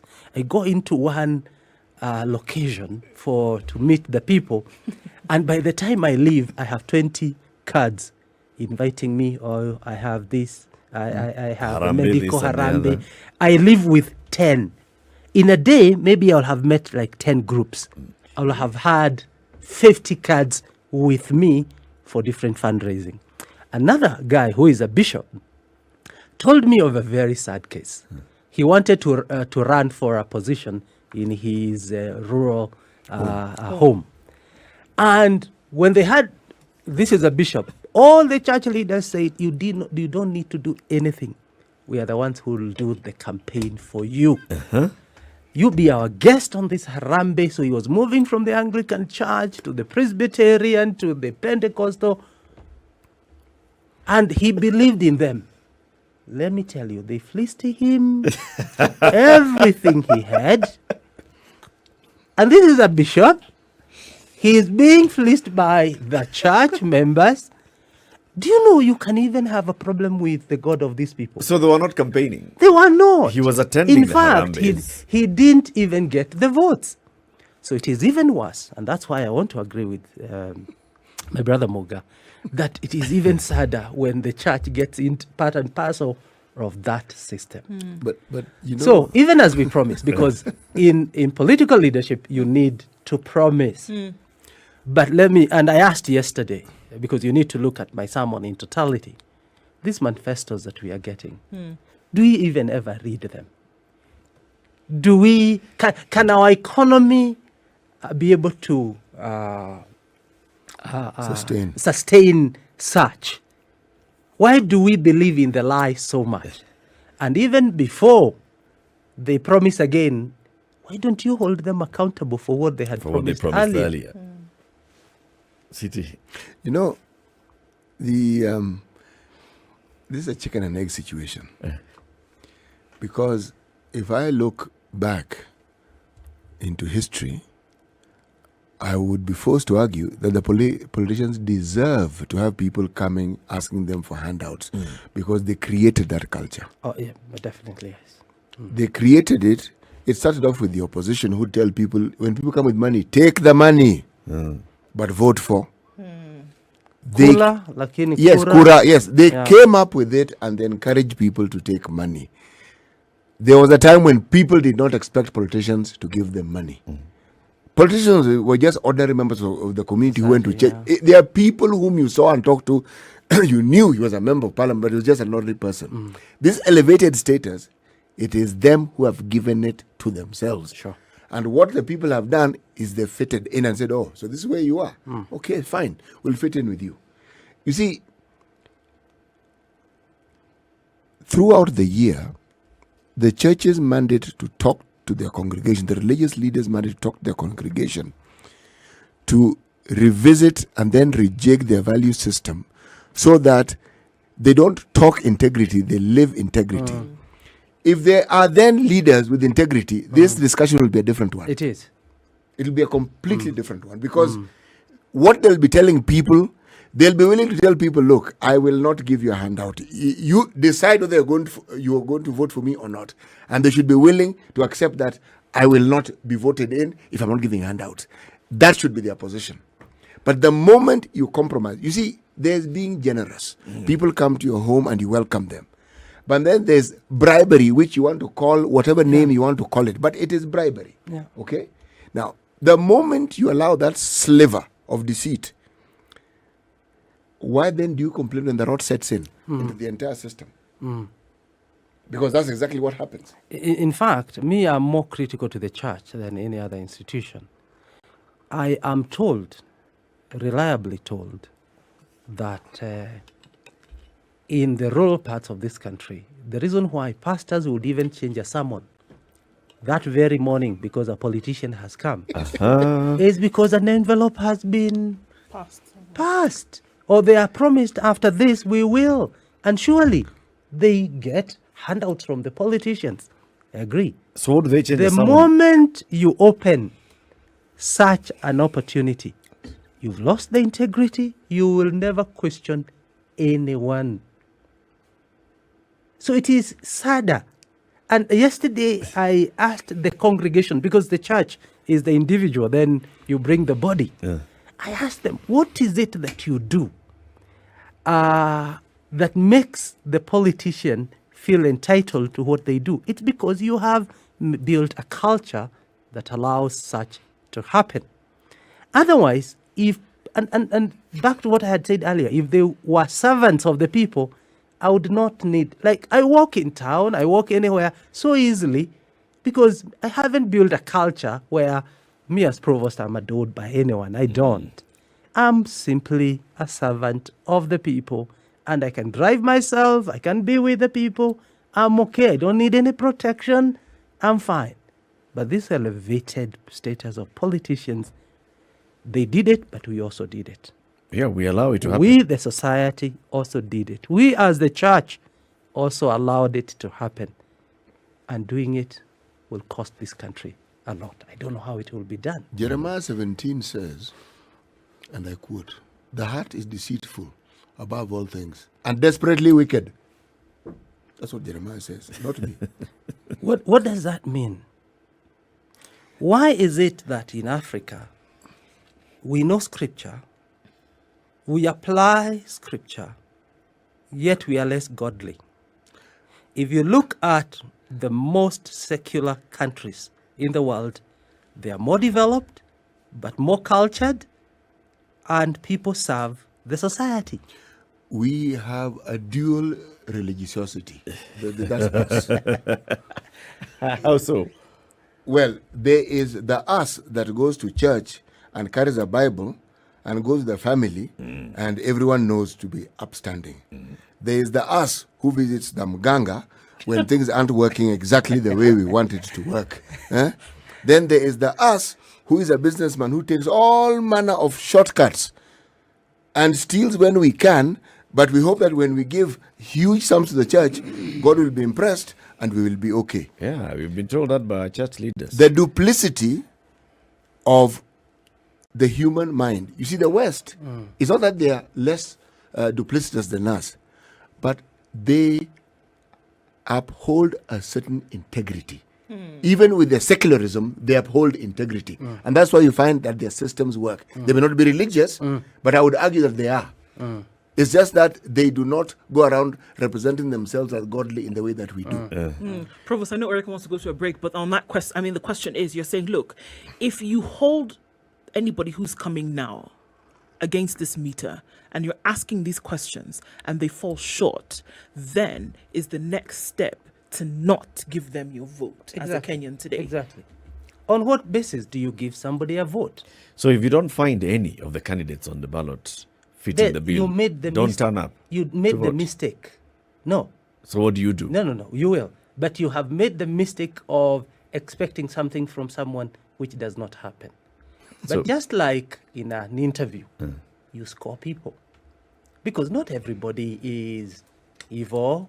No, at least you can be able to say there's a lesser evil here.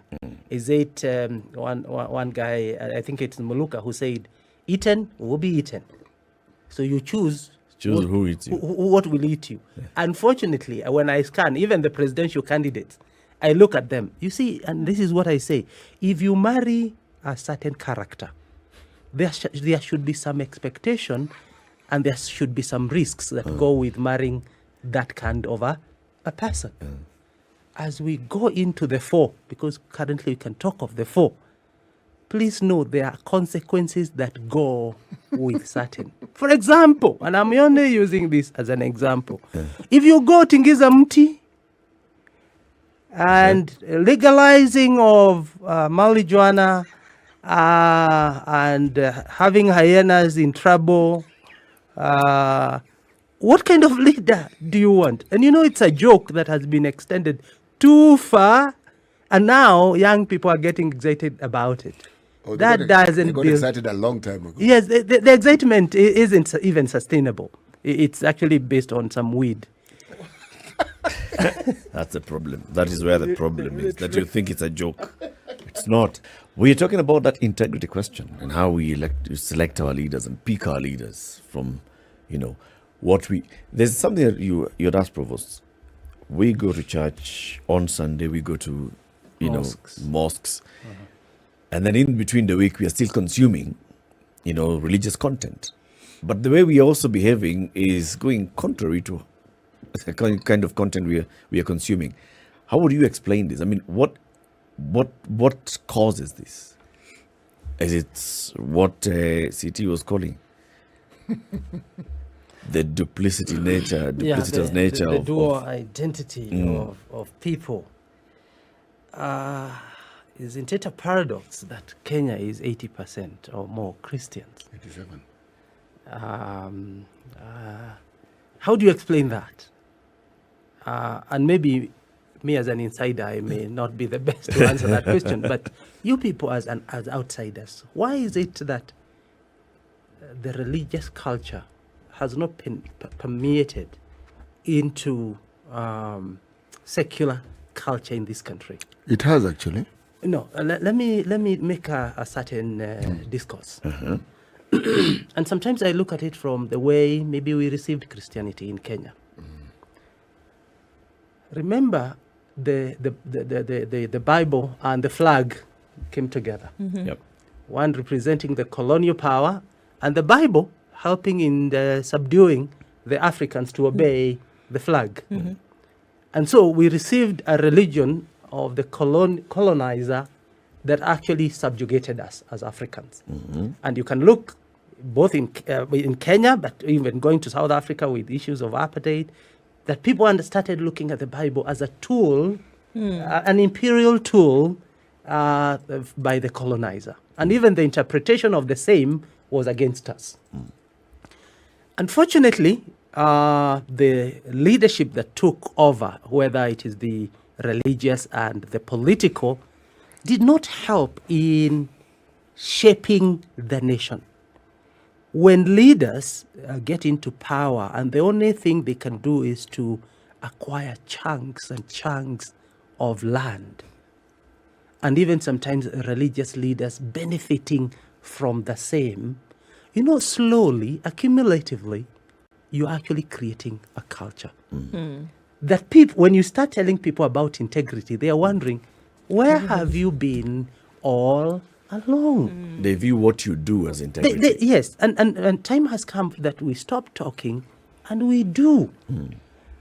Look at the problem of poverty in this country. The biggest problem in this country are the middle class. They are comfortable with their nice small houses, some nice car, their children can go to good schools, private schools. But the masses down there, and let me and yesterday I said in the sermon, it's only a matter of time.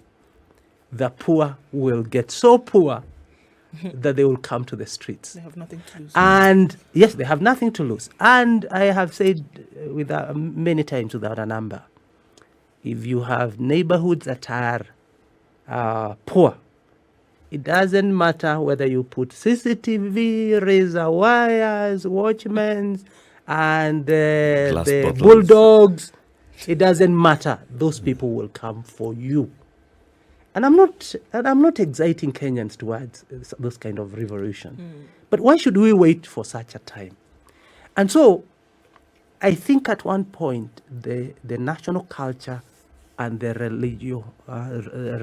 the culture of the religion did not fuse together towards nationalism. And that's why we have divergence when it comes to people applying their faith. So on a Sunday, they will be happy, and I see it. I preach, and immediately after that, somebody asks me for something, and I'm like, did you just get what I was saying? Didn't you hear? Yeah. You were doing your job. Now you're back out here.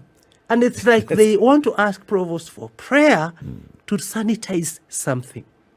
There are people who believe, and I don't know why clergy don't correct their congregants, that even if you stole and gave everything to God, God will never be honored by such sacrifices. And by the way, they shouldn't even be called sacrifices because you have stolen. And that's where, again, back to politicians, they think they can loot, give a few to the church to silence them. Yep. That is wrong. That is actually wrong. And pastors should say, should preach the truth of the gospel. Provost. But as I conclude, yes, let's not dichotomize too much about politicians and the general public, because it's one and the same. They all eat from the same. The preaching of the changing of the soul that you talked about in Jeremiah, you can't use one text alone as a standalone. You have to use the text with many other texts. Have to contextualize it. Because there is hope as you read the gospel that people can be changed. Nicodemus and the others were actually changed when they turned their hearts to Christ. There is hope for humanity in Christ. And although we are wicked, we can change. And all of us here, including myself, I'm not here because I'm the best. It's only by God's grace. And constantly the gospel continues to transform me. And that's the journey we've been called to. And so my appeal to the church where I serve, please just preach the gospel. And I have learned, if you just preach the gospel has the truth in it, has value in it, and has ability to change and transform people. Don't change the gospel because of people. SpiceFM. Hey, excuse me. Do you know of any courier services I can use to send my parcel of country? What? I stopped sending parcels because my people weren't receiving them. I actually wait till it's time for me to make that trip back home to carry everything. Gosh, now what will I do? Not to worry. If you want to send a parcel, we are introducing the all-new Standard Courier Services, courtesy of the Standard Group PLC, with efficient and flexible services 24/7. Call us on 0793 599 684 to send your parcel wherever you are, countrywide. Standard Courier Services.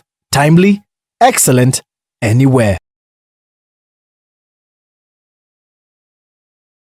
Standard Group's Farm Kenya initiative is the umbrella entity for all agriculture-related channels, activities and investments. The media platforms under the Farm Kenya initiative include the Smart Harvest Weekly Pullout in the Saturday Standard, KTN Farmers TV, a 24-hour agribusiness TV station, Maisha Kilimo, a weekly agriculture show on Radio Maisha, AgriTalk on SpiceFM's morning show The Situation Room, and Grind na Agribiz on Vibes Radio morning show Morning Vibes. Find us online at www.farmers.co.ke, an integrated website that creates and aggregates agri-content, hosts a digital marketplace, and wide range of agri-data. Other platforms include specialized events such as the annual Mkulima Expo, quarterly Farmers Kenya Breakfast, and dedicated social media platforms at Farm Kenya 254. Farm Kenya, working to secure your growth.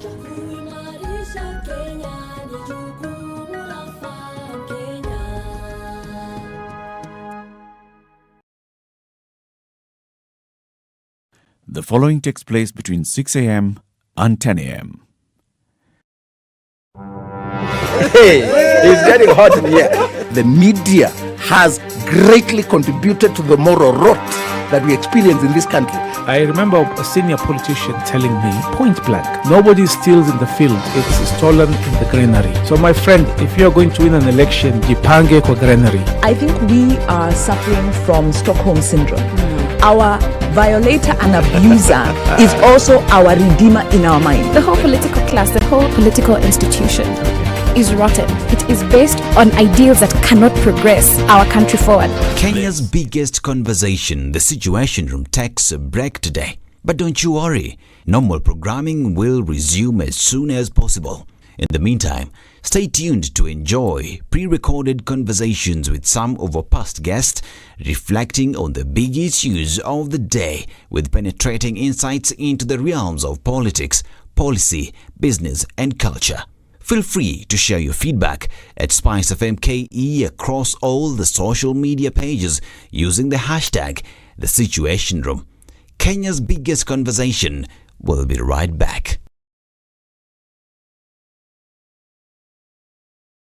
Professor Elizabeth Ann Bukusi is a researcher at the Kenya Medical Research Institute, and Winnie Wadera Kiriga is a life skills facilitator and a member at RE Secretariat. Good morning, ladies. Good morning. Good to have you on Kenya's biggest conversation this morning. Thank you. It's cold out there, it's warm in here, right? Yes, it is warm in here without a shadow of a doubt. Not hot. No. Not hot. Comfortably warm. Well, I think this show is very hot. That's what they say. One has to keep asking who the good professor has been speaking to. This well-natured, good-natured show at the hot. Who says? Surely. You won't go. You won't go. It is hot. You talk about hot topics. Yes. So like it's this very one of hot. today's. Like this one of today's is certainly hot. Is a hot topic. Yes. I want to start with you, Winnie. Yes. RE Secretariat. What's that? Thank you so much for having me on the show.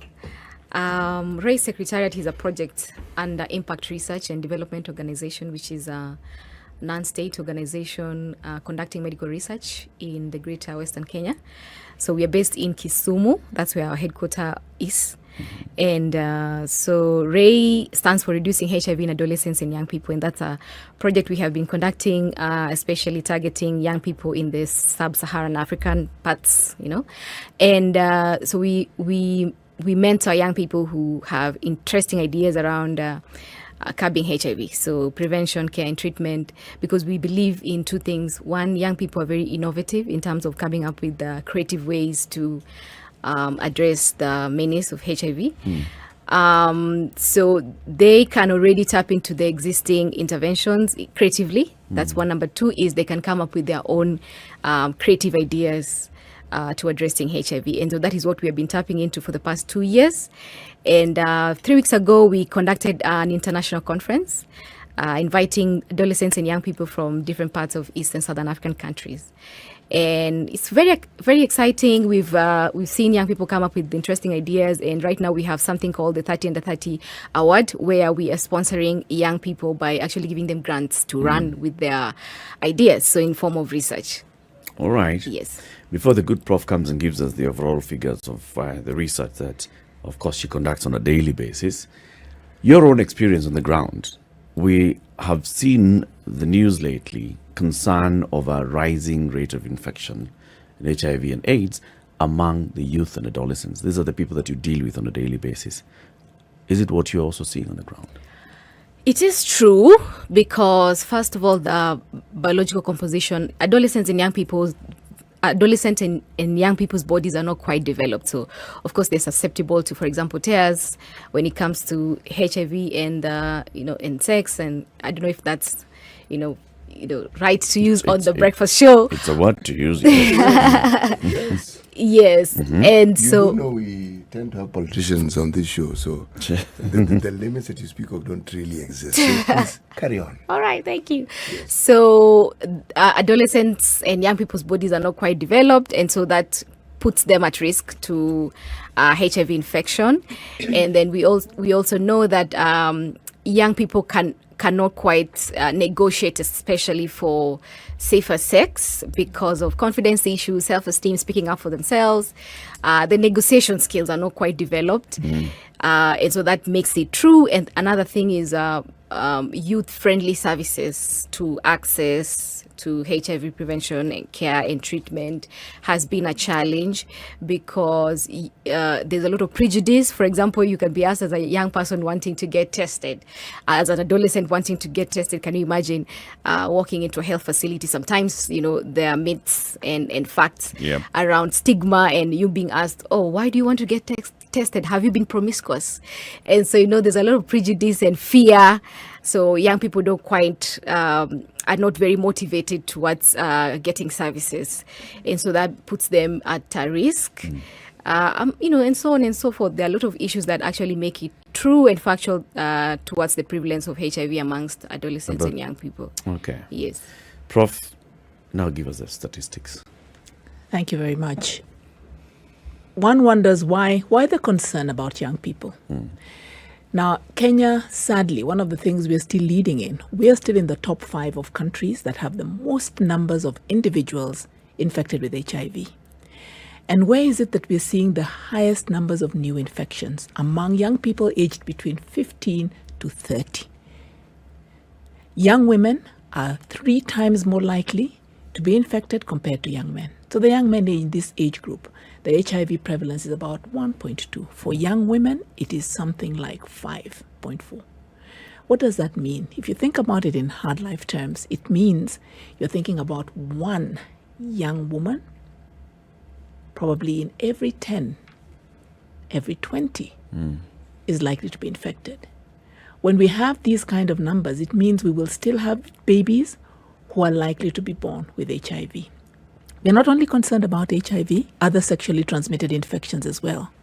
Even as we are finding new ways of preventing HIV, and pre-exposure prophylaxis, PrEP, is one of those ways, we are seeing very high levels of other sexually transmitted infections. Why does this matter?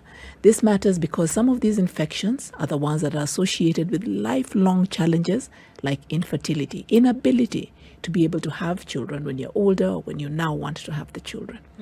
They cause a lot of morbidity, in other words, ill health.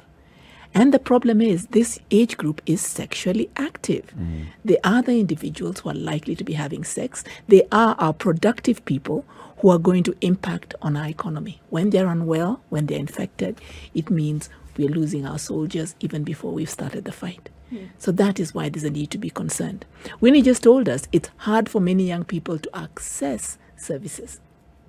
The first assumption is somebody is promiscuous. It's a terminology you don't really want to use. And the reality is you can only have, maybe you only have one partner, but that one partner, because they've had another, puts you at risk. I mean, this, even as we look at this, there's so much talking about, okay, there's the confidence issues, there's the self-esteem issues. So there's no search for knowledge because you don't want to ask these questions about this thing that we don't even want to talk about. So there's that side of it, Winnie. But then now looking at the numbers that we're talking about, is it for lack of information? Or is it for fear of something else? I mean, looking at other studies that were done, we have young people who are looking for I've lost the word. We're not looking for protection, rather not looking for condom use, but are looking for I've lost the word. Contraceptives. Thank you. Contraceptives after. So the fear of pregnancy far outweighs the fear of sexually transmitted diseases. You're very right. But to make it even worse, let me just say that, and I want to speak from the young women's perspective for this one. The young men will forgive me. Even though this is a concern for all genders, and we do want to talk about the rights of people, that people do have the right, first of all, even just to information. But 60% of young women, their first sexual encounter is not consensual. and they didn't want it. It was date rape or it was forced. They are coerced to the point where they feel they can't say no. And the age of sexual debut for young people in this country, for young men, it's about 17. For young women, we are talking about 15. Now, think about a 15-year-old. That's a person who, depending on where they live, in the rural areas, they're probably still in primary school. In the more urban areas, this is a person who's just entered high school. But isn't it more worrisome now then? Because if we're also saying that the age of this sexual activity, onset of sexual activity, is much lower than it was, say, 10 years ago, say 15 years ago, because then the risk of infection of HIV then is real at a younger age. Because if it was 15, I mean, we have horror stories of 9-year-old, 10-year-old girls then now who are looking for emergency contraception. And now we're looking at these numbers now with the infection rates of HIV. Isn't that then something then that needs immediate interventions now then in terms of this information that we're talking about, Winnie? Yeah, that's true. And just like Prof has said, sometimes the barriers are beyond just behavioral. Sometimes it's the policies and frameworks. For example, the age barriers or limits towards accessing contraceptions for young people. And already you see that, young people are having sex, adolescents and young people are having sex. And yet, by law, you're not supposed to be on contraceptives. So, the contrast and that, as we're still debating about that, still more and more young people are getting infected and, they're dropping out of school because now they're getting pregnant and all this and that. So the contrast is there. And that's why we are saying as young people, it's important that adolescents and young people are involved in terms of policy influencing, planning and strategizing and just reviewing, all these laws and that are there that are discriminatory and posing a challenge to better healthcare and quality of life. I want to take it back, if you allow me, to just say, why should people be concerned about this? For every person who ends up getting infected, it means treatment for life. That's a cost. That's medication.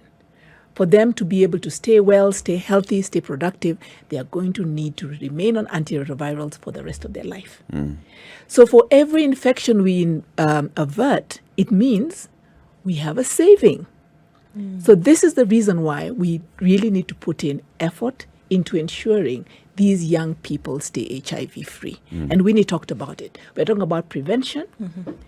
Don't get infected. If you do, we want to make sure you get tested and then you get shunted into treatment so that you're able to access the treatment you need. But the goal is, can we keep those who are HIV-free HIV-free? What are the options? And one of the key factors is parents and older. I like the proverb that you just talked about. Ask those ahead of you, whether it's in age or whether it's because they know. Parents need to be able to engage with the young people about these issues. But this is a taboo subject that nobody wants to talk about. Sex is that thing that everybody does, but nobody wants to mention it. You and I being here, we're evidence somebody somewhere had sex. Yeah. That's how someone got pregnant. That's how we were born. Nobody wants to face that fact. Nobody wants to talk about it. But Prof, why is it alarming now? When we saw this in the news the other day, we said Kenya has been running HIV and AIDS awareness and sensitization programs for more than 20 years, at least intensely, right? Very many of the people that we're talking about now, being adolescents and young people, have been born within that time. And were born of parents who are aware, are the consumers of all that government effort to sensitize and create awareness about HIV and AIDS. So you'd expect that this new generation that's growing up, they're growing up in this environment where there's a lot of information, that there is HIV, yes, that there is AIDS, yes, and this is what you can do, yes, that there is treatment, yes, there is prevention methods, yes. So why is there a rise in the infection of young people? Why now? There are a number of different factors. Indeed, these are individuals born within this era, and one would assume that they get enough information. Human behavior is very difficult. We are now in the middle of the year. if we were to take a poll of how many people made New Year's commitments to exercise, Eric, I should start with you. You're looking guilty. That they would be exercising three times a week. I didn't put myself through that. They would cut down on the red meat they were eating. And how many of them are there now? Very few. Yeah. Human behavior is not something that you do once. It's changing your lifestyle to fit certain things. That's one. Number two, the information that's been coming may not necessarily suit the needs. And Winnie said this, and this is what Ray was about. Nothing about us without us. I may make a wonderful product, but however, it doesn't suit your needs. You don't like it. It doesn't fit your lifestyle. You are not part of the co-design to help me be able to figure it out. Right. But the third thing, the COVID pandemic has really hit people hard. There's been a challenge. People are financially in difficult circumstances. In addition to that, accessing services has been very challenging during this period. So there are many shifts that have just made it so much more difficult for individuals. And maybe Winnie can add to that from her point of view. From the challenges that you see down there in the community, what is it that the youth are facing? I think, just like Prof said, human behavior is very difficult. And young people, especially now with the mobility and the trends amongst young people, for example, the ABCs of addressing HIV, one is staying loyal to one partner has been a challenge amongst young people and older people. Everybody. Yeah, and another bit of abstinence has been a challenge, especially now with the statistics around sexual abuse and all that, and not just abstinence. Sometimes it's not invited, like it's non-consented sex, and so it's not very easy to curb HIV amongst young people. Also, with the fact that the young people, we have limited information.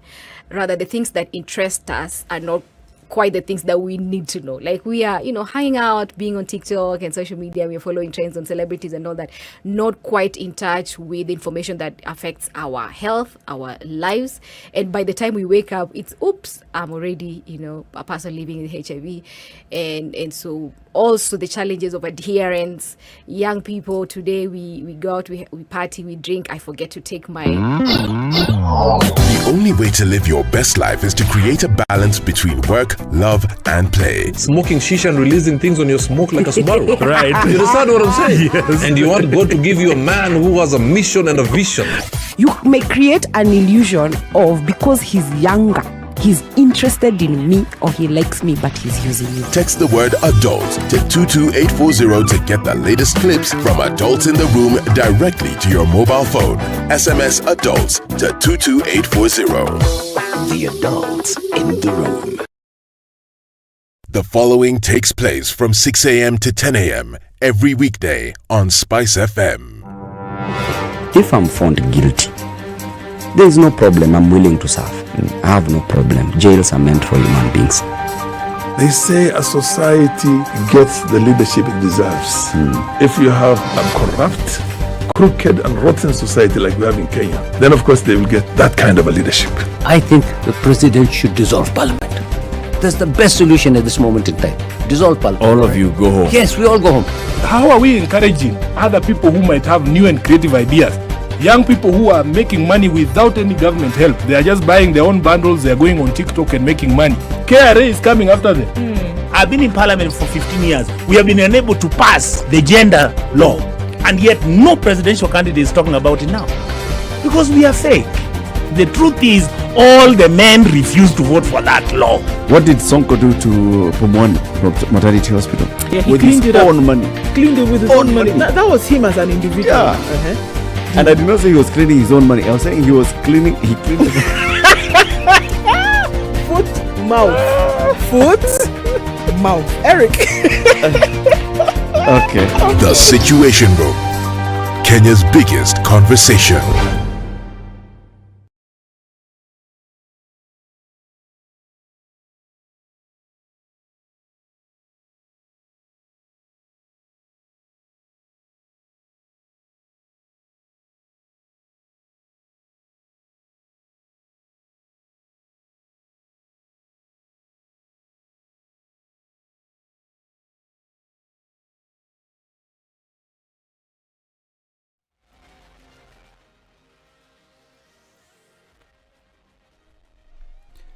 Good morning, this is News. I'm Dennis Oseto.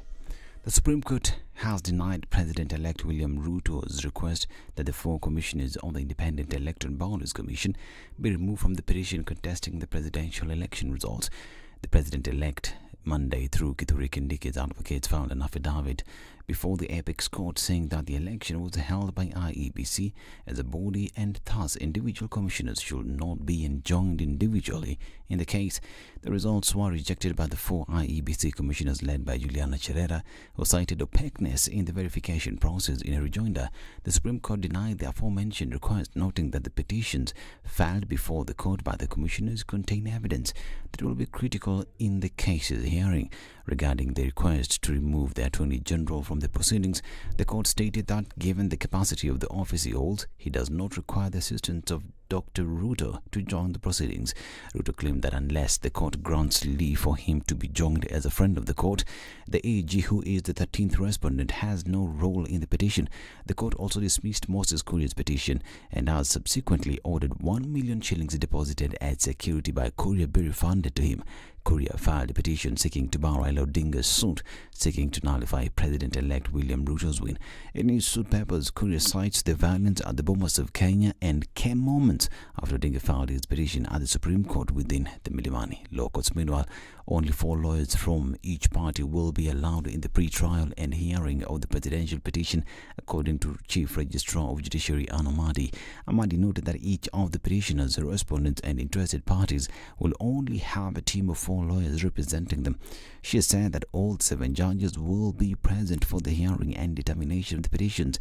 This unlike in 2017, where a 6-judge bench heard and determined the petition after Justice Ibrahim Mohammed opted out due to health challenges. We are expecting that every team will be allowed only up to 4 lawyers. It is still being negotiated, and we're expecting that the guidelines will be provided.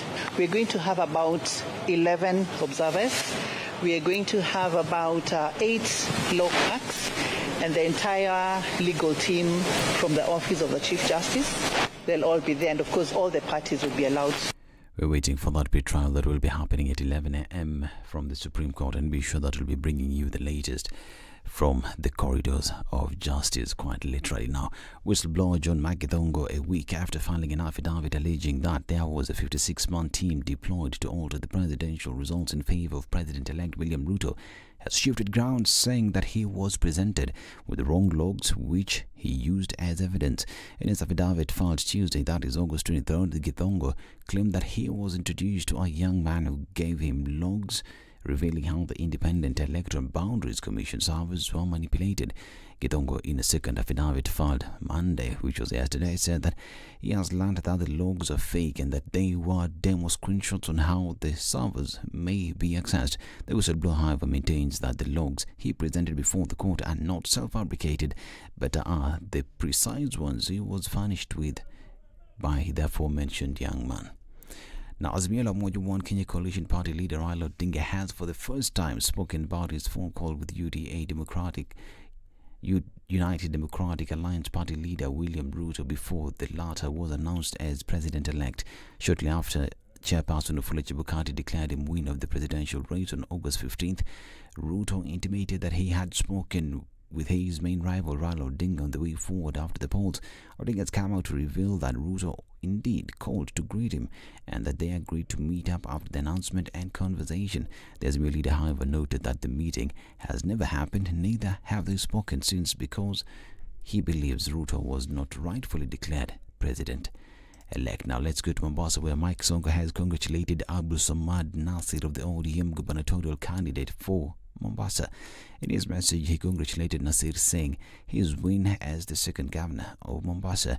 He said, and I quote, "I'd also like to thank all our supporters for believing in us and voted for our candidate Hassan Omar Sarai. Despite the loss, let's remain strong and even more united, as we shall always be there for everyone of you, even those who never voted for us." That is the message from former Nairobi Governor Mike Sonko, but an ardent supporter of Mombasa gubernatorial candidate Hassan Sarai of UDA. This is News. I'm Dennis Oseto. Good morning.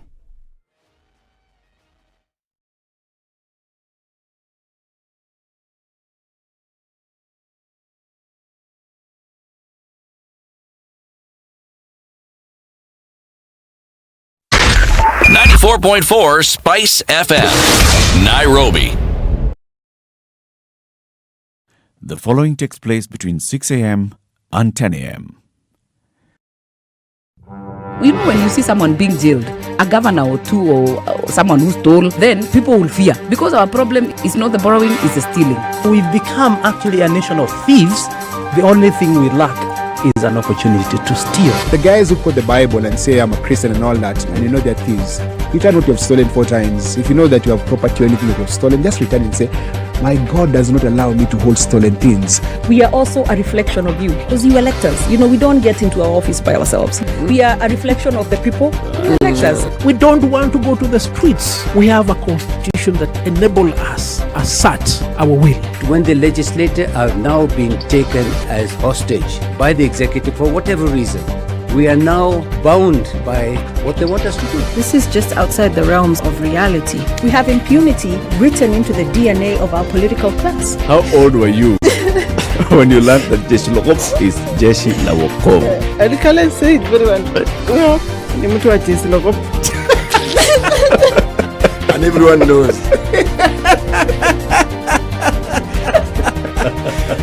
Okay. This is the Situation Room, the only way to start your day.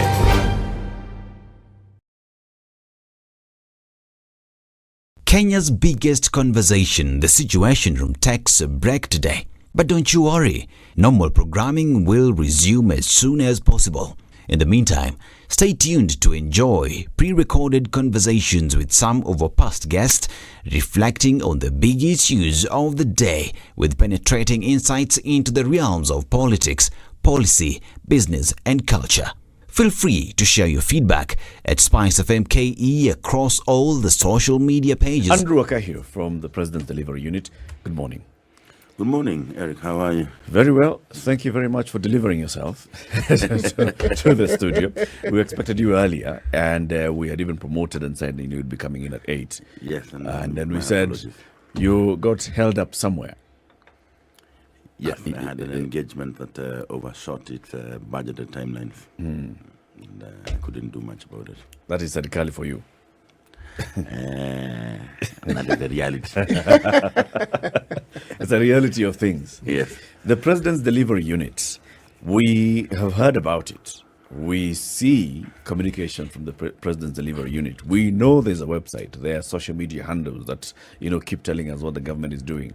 Hashtag the portal, hashtag GOK delivers. Check out, our work on the portal. What does this unit do? The President's Delivery Unit is a center function of coordinating all the entities across the government to enable seamless delivery, timely delivery of government programs and projects. Basically, what we do is there are various reasons why projects don't get delivered. And the biggest amongst the various reasons is basically about relationships. People talking at each other rather than talking to each other. Government bureaucracies communicate a lot through letters. And a letter doing the round can take a month, while it is just easier to get the sender of the letter and the recipient of the letter into the same room, and the solution is found in 10 minutes. And that is basically what the President's Delivery does. It builds relationships amongst different players in government. Where necessary, of course, building these relationships is not always painless. So where necessary, sometimes we need to give in a push. Second thing that we also do is we have a team of highly experienced people, young, very intelligent people. And what we then also do is to propose what we would call novel solutions to everyday problems. And that's also seen by a lot of government entities as the go-to person for solutions. That's what I would say we do in a nutshell. Am I hearing you say that this is sort of the one that makes the wheel, that's government, keep turning or turning faster? Is it like making the civil service deliver better? It is one, I would not say it's a wheel. What I would actually say is that the PD is a lubricant. The wheels are there, the ministries and the other government departments, they turn on each other. But for the efficiency of movement, we know gears move better when they are well lubricated. The PDU is the all-important lubrication. And sometimes also the little energy, extra energy required to the motors to keep the gears moving faster and stronger. We basically remind people of their obligation to Kenyans, and their obligations to the government, their obligations to the president. And more importantly, we remind them that they have to do it in a way that demonstrates that they want to do it. To deliver within certain timelines as well. True. Those that have been declared. You know, there's been something that we've been doing since the beginning of the year. We have been waiting for the end of March, and it still hasn't arrived. And this is because there are some things that people who work for the president have advised the president, and the president has come out now to openly state in public that some things would happen by the end of the first quarter. Number one, the lowering of power bills. First, he had announced that you'd have a 33% reduction of cost of power by December. Then on Jamhuri Day, he said 15% by the end of the month, and a further 15% by the end of the first quarter. And then there was when he went to inspect progress of the construction of the expressway in December, shortly after Christmas, he said, I have been told and I've been assured and I can see that this road will be complete and I'll be able to launch it in March. In fact, launch the section from Machakos Junction to Rironi, the Mai Mahiu Junction, and then also unveil the next project, which will be starting from Rironi going all the way to Mau Summit. So the reason we say we are not yet out of March is because, well, those things haven't happened, Andrew. So is this something that is in the calendar of PDU? Are we on the same date? Like, because us guys are on the 2nd of March. All right. On my calendar, it's 2nd of June. And a lot of those things that were to be delivered have been delivered, that you have mentioned. Actually, to come here, I've used the expressway. It's open to the public. And, you know, when the president says that he will launch the road in March, it is the intention that he has declared. He has declared an intention that I will open this road in March. It is not always that the intentions are met. And that is where the PDU does come in, where we were supposed to do it in March. Why haven't we done it? What are the challenges that we are coming across? Because a lot of these things are around challenges. What are the challenges? How do we resolve those challenges? One of the challenges that we had, that had a significant delay on the expressway, was this building where I'm in right now. Because the way the building is done would have required, you know, if you remember, in the very initial design, it would have required for acquisition of the land on which this building sits in. And then it didn't seem to be feasible. So what then it called for is for a redesigning of the road. So, you know, when you give timelines, you base the timelines on certain environmental factors. And then this shifts. And when they shift, then the timelines also shift. So our work is to make sure that though the timelines shift, they do not shift to such an extent that they then even stop the delivery of the project. Okay. So the expressway is open right now. It is in use, and I've actually used it to come here I liked when you just said, when you're giving the traffic update, I picked out something that you said that, Mombasa Road seems to be behaving. I like your choice of words. Mombasa Road seems to be behaving for the last 3 weeks. Mombasa Road is not behaving for the last 3 weeks. Mombasa Road has been made to behave. Things don't happen. They are made to happen. Mombasa Road has been made to happen, to behave for the last 3 weeks. And why is it behaving? Because the expressway has been open for the last 3 weeks or thereabouts. So there is that division of traffic between what we are calling downstairs and upstairs. And that is why Mombasa Road is behaving. So to answer your question, when the president says from wherever he is that the road is on use from Saturday, that is a launch.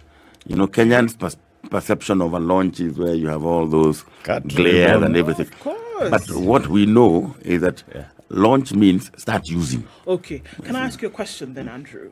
So when there's public intention has been expressed publicly, what happens is that it births an expectation, right? Now, in the event that this expectation is not fulfilled or is not met, then you give birth to another baby, what is called frustration, right? So that happens. Maybe we can, step off the expressway and then look at electricity bills, for example. When we were told that, December such and such would happen, all right. March such and such would happen. You said something very interesting that, we want to deliver on the timelines. Challenges may occur whereby, this doesn't happen. So is the PDU then mandated as well to communicate when such things don't happen? Because then now maybe you could eliminate this frustration factor if you just told people what was going on. Or is the PDU then not expected to manage the expectations of Kenyans when they hear this initial public intention being expressed? PDU can communicate to the public, but that is not its primary remit. Okay. That's not its primary remit. The primary remit is to find out why isn't it happening and fix it. If you go into a hospital setting, the work of the doctor is to fix the patient. But it's not his responsibility to always say why and how he fixed the patient. There is somebody whose responsibility that would be. And I'm not shifting blame here. But for me, what would be more critical to look at is, for example, on the issue of power. Why haven't the power bills come down significantly, despite the president's intentions of having them come down? When the president spoke about the reduction of power,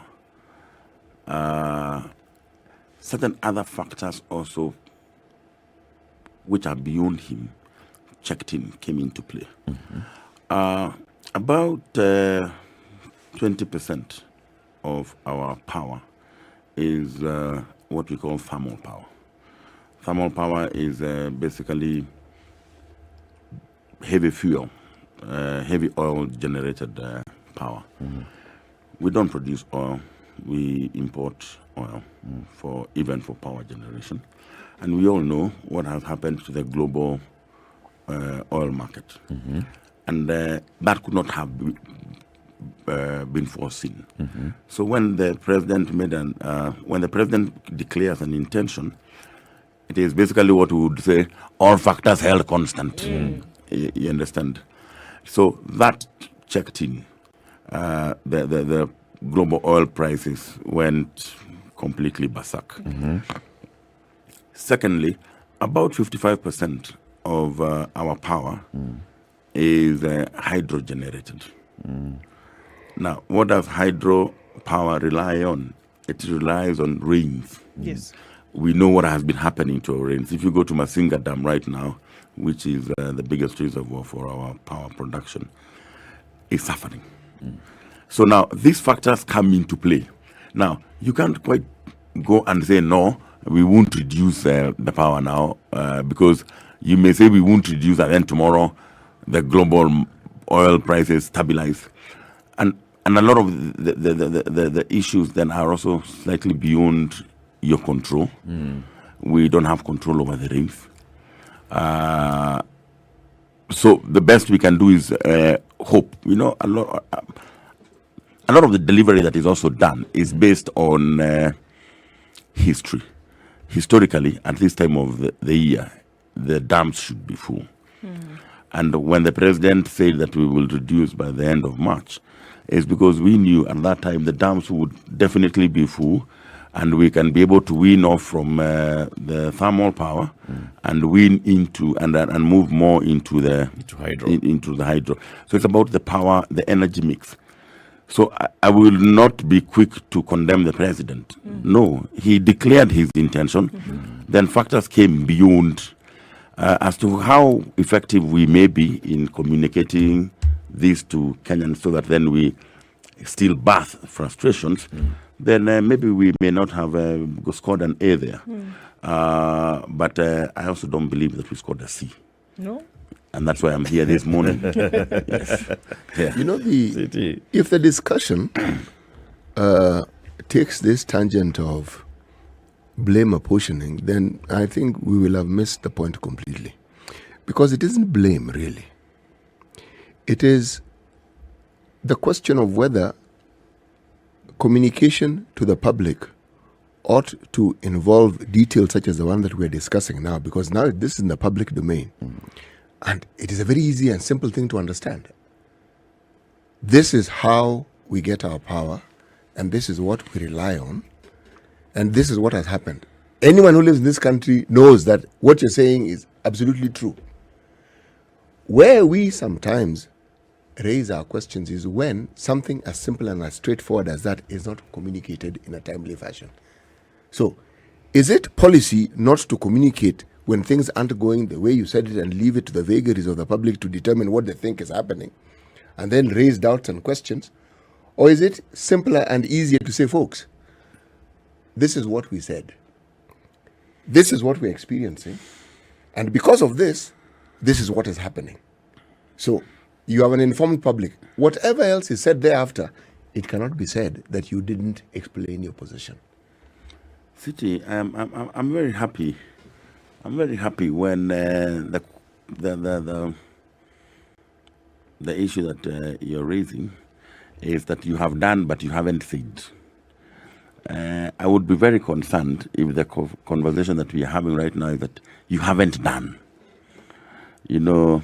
Well, there's that too, Andrew. No, well, unless you're shifting. I mean, you haven't done. And Eric, City has just told me I've done well. I have done, but come on, guys. Yeah. So in this, the conversation as to whether we are very effective in saying when we are doing well, or saying when we are not doing too well, is a living conversation, is a real conversation. And I believe that we could do better. We could do better in communicating. We could do better in our relationship with citizens. I mean, it is one of the things that the President Kenyatta has been very categorical with their public servants. When members of the public demand for information from you or ask questions, answer them. You're duty bound to answer them. But I mean, and if it goes in the process of you answering them, it goes south, go back and answer again and again and again and again. He doesn't shy off answering questions when they are asked to him, as long as it is constructive. As long as it is constructive, because there are times you also know that it can be quite, it can be derailing and it can be energy sapping. But like on this issue of power, I have just answered you on the spot when you asked. So sometimes it is also about the asking. I mean, it may not be your mandate, as you correctly put it, but your job is to fix it. There are people whose job it is to do the very thing that is under discussion. Now, this is a topic that we visit time and time again in this studio. And it isn't just with the issue of power or the expressway. It's the issue of generally what the government does. We talk about public participation. What it does, it builds everything you're saying, relationships. When the government speaks to its people, the people feel we are being spoken to. And so they move along with you. When there is silence, you've actually interfered with that relationship, or you haven't built it to the level that it could be. Now, that is where now the issues we deal with come in, the issues of trust or mistrust. Not because something wasn't done, but it's because the information wasn't put forth for people to consume. So the moment you leave us to make up our own minds and decide what is happening, then you have a problem, which in and of itself is a creation of the person who ought to have been informing us. Well, as you have correctly put it, my job is to fix it. Now I know there's a problem. It shall be fixed. Good. And we shall hold you accountable because you have said so. It shall be fixed. Andrew, I'd like to engage you a bit further on this power issue, but I'll let it pass for now.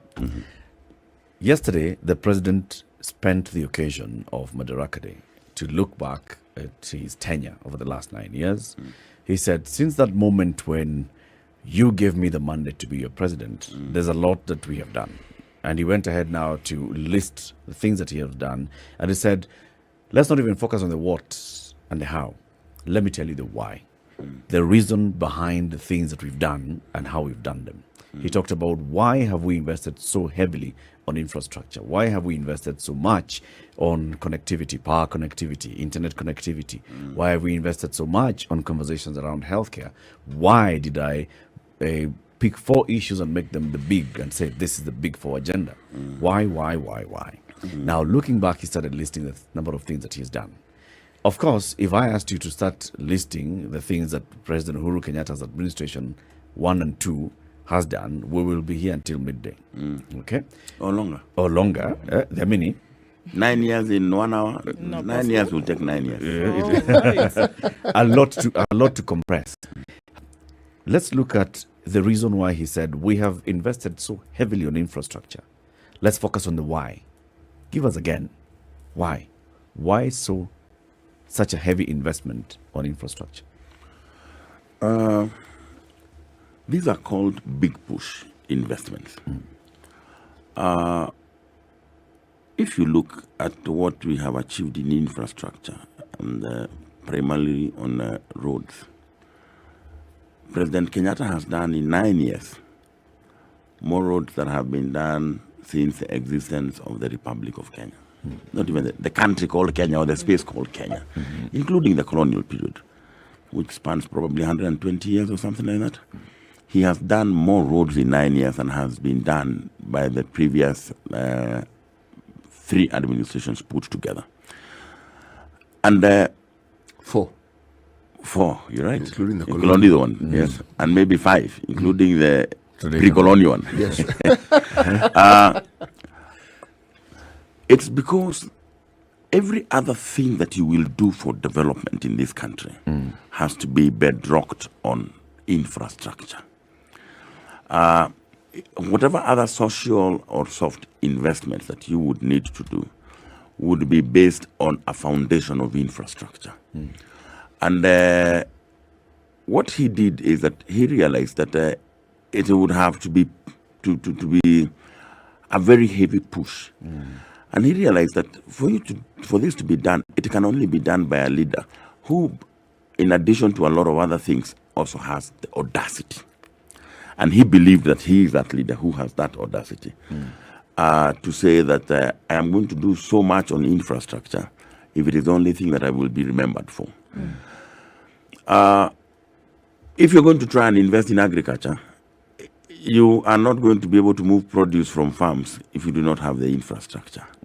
If you're going to try and invest in education, and I'm not saying that we have not invested in this, we have also very heavily invested in them, especially on the physical aspects of them. But it would be the ability for people to fend for themselves is primarily based on the ability of those people to move from where they are to where the opportunities are. And that requires infrastructure. Because basically, how you develop a nation is by enabling its citizens to develop themselves. You understand? It's about the citizens developing themselves. And therefore, you look, what are the 3 things that these citizens need to be able to develop, or 4 things that they need to be able to develop themselves? 1, they need to be in a safe and secure environment. Number 2, they need to be healthy citizens. Number 3, they need to be knowledgeable citizens. And then number 4, they need to move from where they are to where the opportunities are. And that basically informed the need for investment in heavy investment in infrastructure. Yeah. Seems like the focus was more on the mobility of the citizens, the roads. Yes, we even say here. So yes, when you talk about 11,000 kilometers, we have driven around the country. We've seen the roads. 11,000 kilometers. I haven't done the mileage itself, but I have driven around the country. I've seen the roads. We've seen the rail. We've seen the ports. We know the port in Lamu, the port in Mombasa, the fishing dock in Shimanzi. We've seen the ports. We've seen the dams. Some are there, some are not there, but we've seen, right? There's a dam in Kirinyaga, there's a dam in Makueni that are now coming online.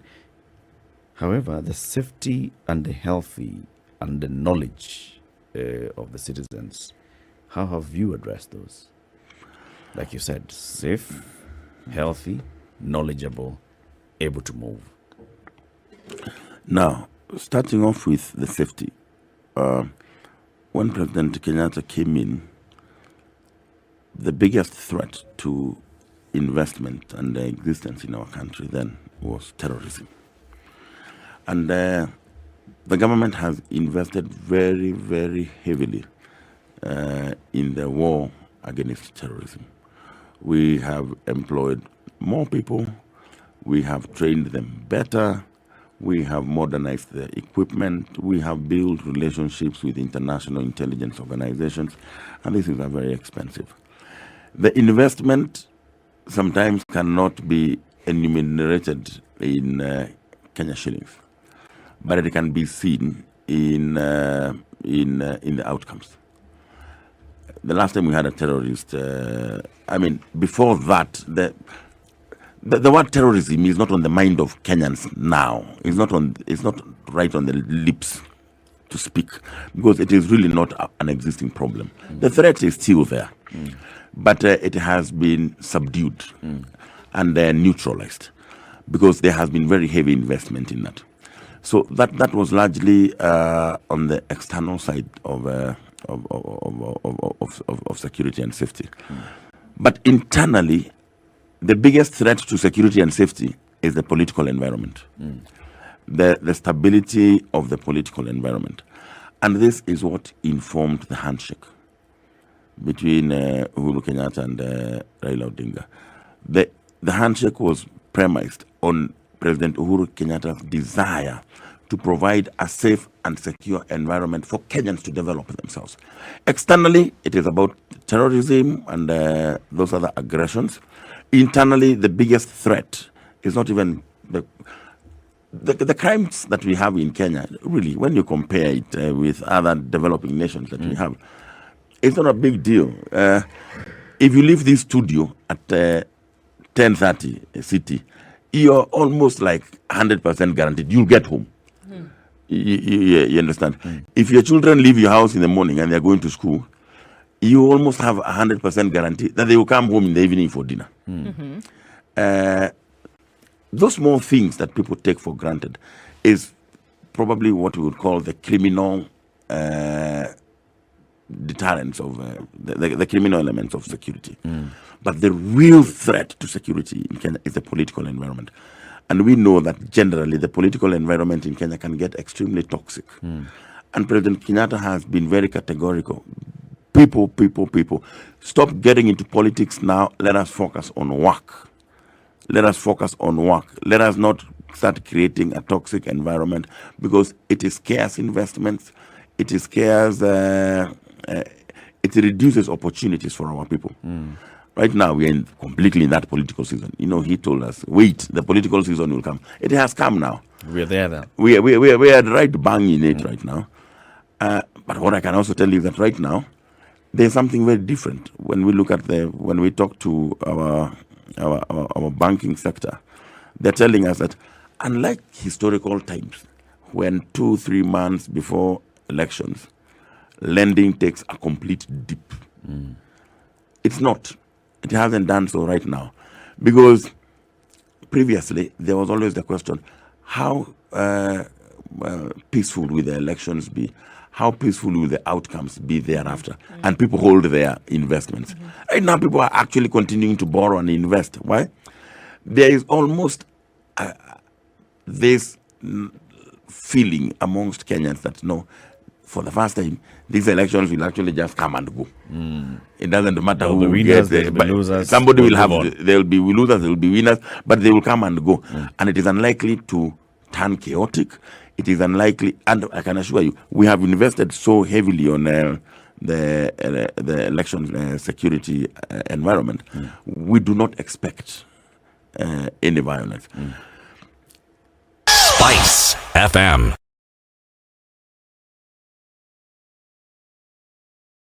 Standard Group's Farm Kenya initiative is the umbrella entity for all agriculture-related channels, activities and investments. The media platforms under the Farm Kenya initiative include the Smart Harvest Weekly Pullout in the Saturday Standard, KTN Farmers TV, a 24-hour agribusiness TV station, Maisha Kilimo, a weekly agriculture show on Radio Maisha, AgriTalk on SpiceFM's morning show The Situation Room, and Grind na Agribiz on Vibes Radio morning show Morning Vibes.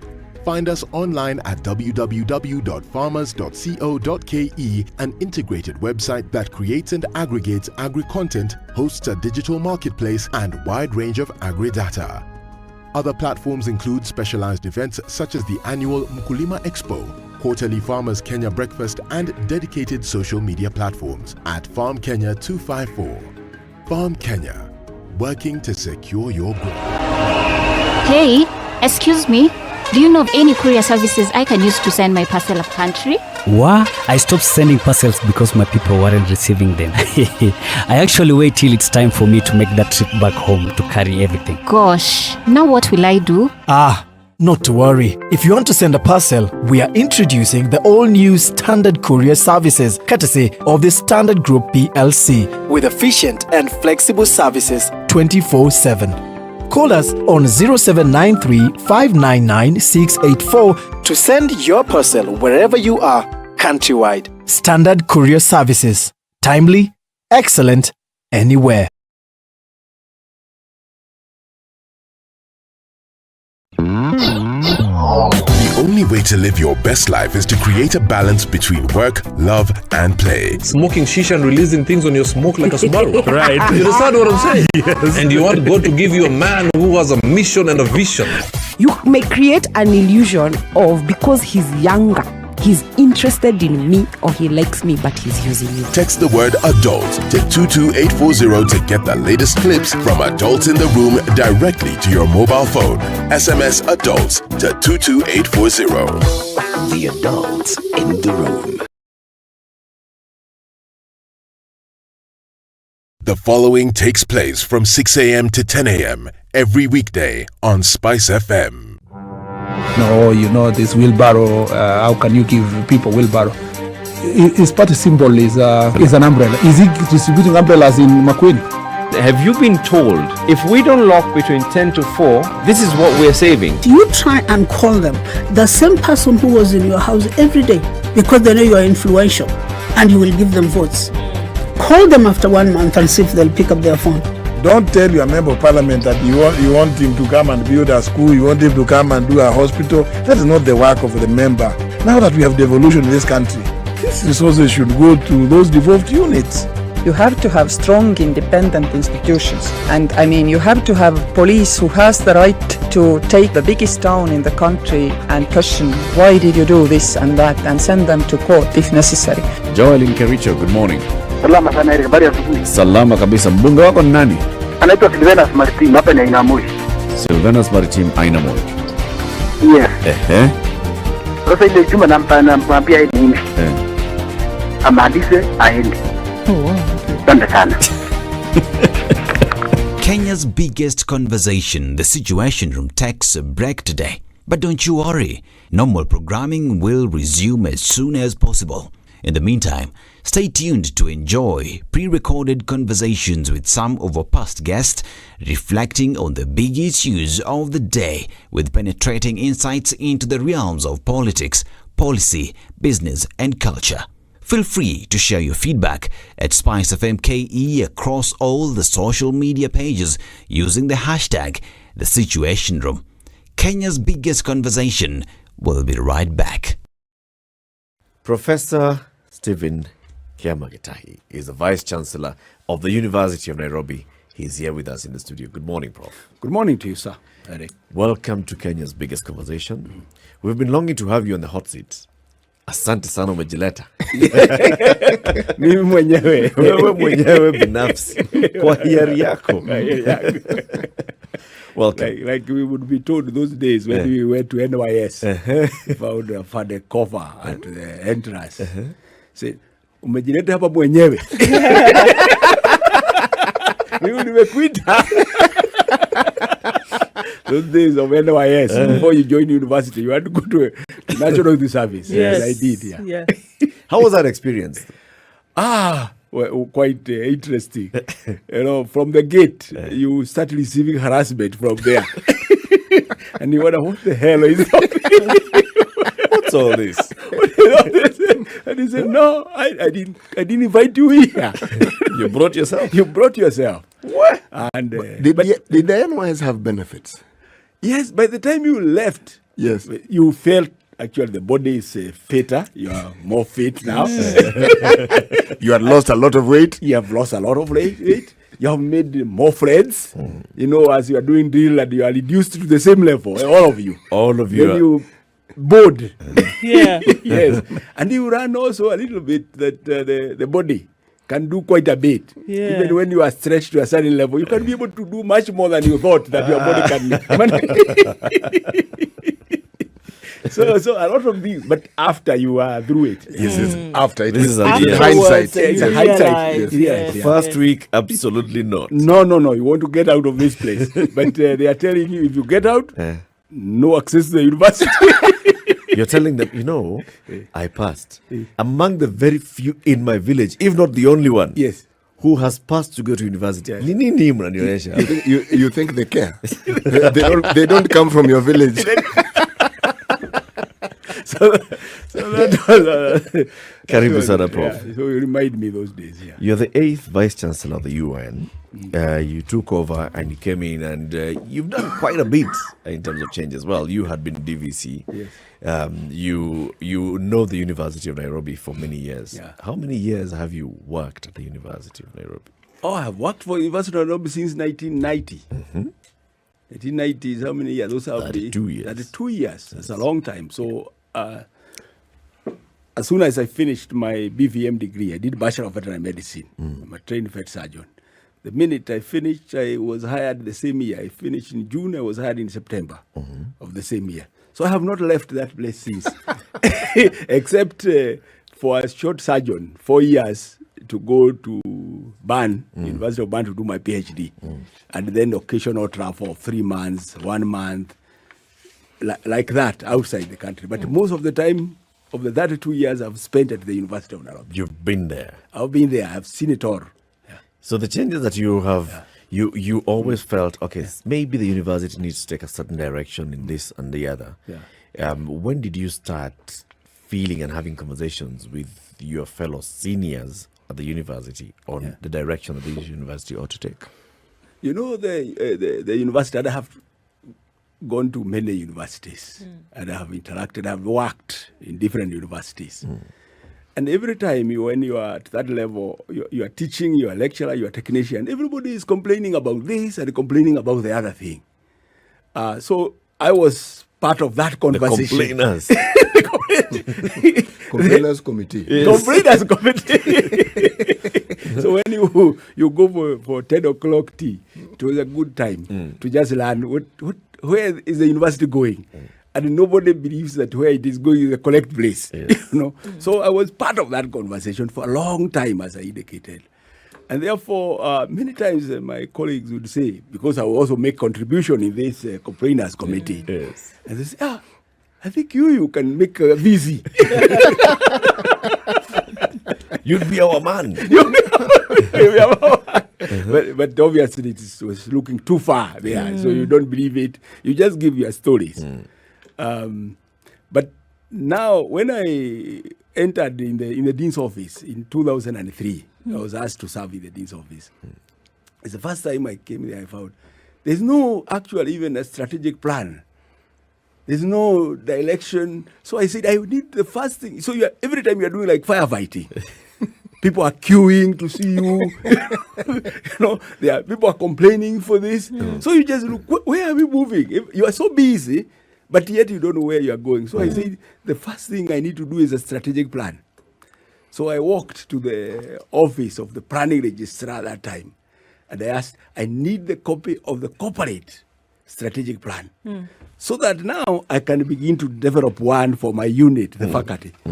And he did not have something. The only thing he had was a document of, sometime they had put the deans together and said, can you think, what are you thinking about the next 5 years, the next 10 years, next 15 years? Where would you like to see your faculty at that time? And every dean had written there, I would hire 5 lecturers, and then after I hire another 5. And then and that was the size of the plan. All right. No, the strategic plan. The strategic plan. And then I will hire this, and then I will expand it. So that was the size of it. So I realized this is there's a problem. We have a problem here. So we did. I mobilized the faculty. We did a strategic plan on what we need to do in the faculty of veterinary medicine then. And we began to implement some of those things. Soon after, I got embroiled in this Wangari Maathai Institute idea now. And a meeting, Wangari Maathai say, we hire many people from the university, and when they come, we have to retrain them. There is skills mismatch. We have they come, they have degrees of environment, but when you tell them to plant a tree, they don't know even where to begin, how to dig a hole, what size. So Wangari then brought me to that idea of environment from what I was doing. Let's see what we need to do to bring that experience you have to the University of Nairobi. So we began building the Wangari Maathai Institute for Peace and Environmental Studies, which we did. And then I got interested now to say, because I was involved in various committees, whether it is a student body. You remember the SONU? The student body, everything is chaos. Constantly. Constant chaos. So I started thinking, maybe I need to be somewhere where I can be able to contain some of this chaos. Because it is about engagement. These young people are not being engaged. They are not being involved. What is it we can do? But when you share in various meetings, nobody understands what you are talking about. These people need to be disciplined. Children are just delinquents. Delinquents. So that kind of thing. So that's how it came. And then when I came to the Vice Chancellor's office, I had all this knowledge. I went through also the principal's office and the DVC, Human Resource Research Office, Human Resource Office, and I again learned a lot of things there. So I said, now we must make this university, one, it must be financially sustainable.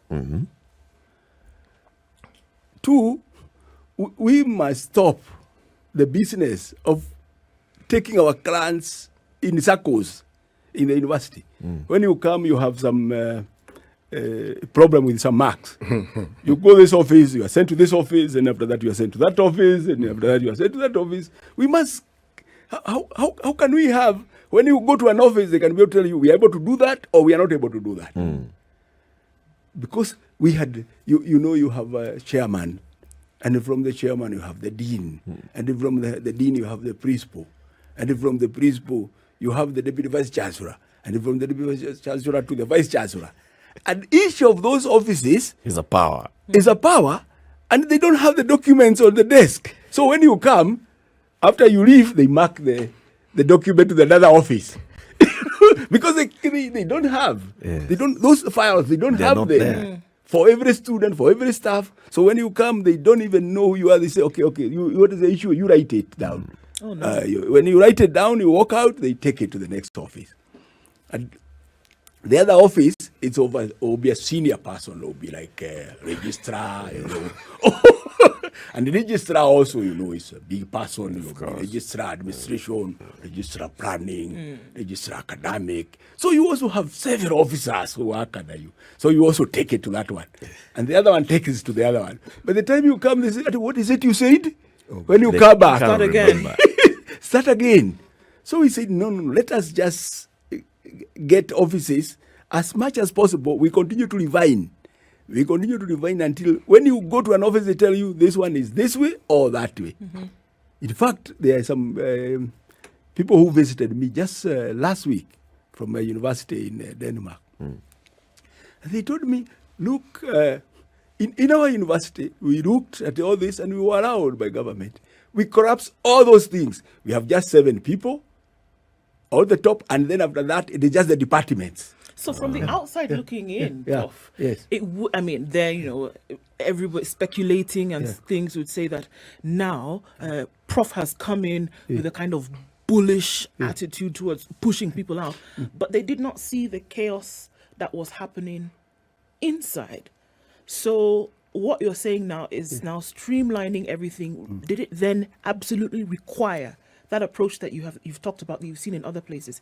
It required the streamlining. Otherwise, the chaos that was within would have continued. You see, I started by saying I was a member of the complainers committee. So the chaos, everybody knew there was chaos. You meet everybody, they'll tell you. The issue now was that this needed to dislodge some people for comfort zones. You get it? That is what now, it became personal now. You get it? So I was the one who was occupying this office, where I was the one now who was marking this to Eric and the others. Now this office is no more. So what is going to happen to me? Yeah. So that was the main issue now, that it is spiraled into that. So the issue was now to contain that. To say, no, you are not hired to sit in that office to do those things. Yes. You are hired to be a professor. You are hired to be a researcher, not to do those things, because many of those offices were occupied by academic members of staff. You get it? So that was the issue. So slowly, now they are starting to see, actually, that is the thing. Because now I can have more time. So you're freeing them to do what they were hired to do. What they were hired to do, and what they have competencies in. Yeah. From what you're saying, it's what you call the tyranny of habit. Over time, people got accustomed to the chaos. Yes. Some liked it. And even found ways of thriving within that chaos. Correct. Yeah. So the resistance was now not resistance to you, but to change. Yes. Now, one of the things that change agents like yourself perhaps get to grapple with, how do you get people to understand and to buy into this vision? Because you can see with clarity, and chances are there are other people who see exactly what you're seeing and agree with that vision. Even before you've talked to them, you say it, they say, yeah, this is the direction you should go. How do you get people on board? Now that you're VC, you're talking about the various colleges, you're talking about the people who run them. How do you get them to see what you're seeing so that they can embrace it and then make it part and parcel of the mantra of the institution? Yes, there are obviously things in the books and the strategy, how you move step by step. But here, you're in a crowded theater, there is fire. That's what I'm saying. The thing is, you need to pay the bill tomorrow. You need to pay the power bill. You need to do this. There are so many things you need. The students are queuing. They need to graduate at this time. So I when I came in, I started off. I said, okay, let's have this committee. And they go and they consult the people and they find the views.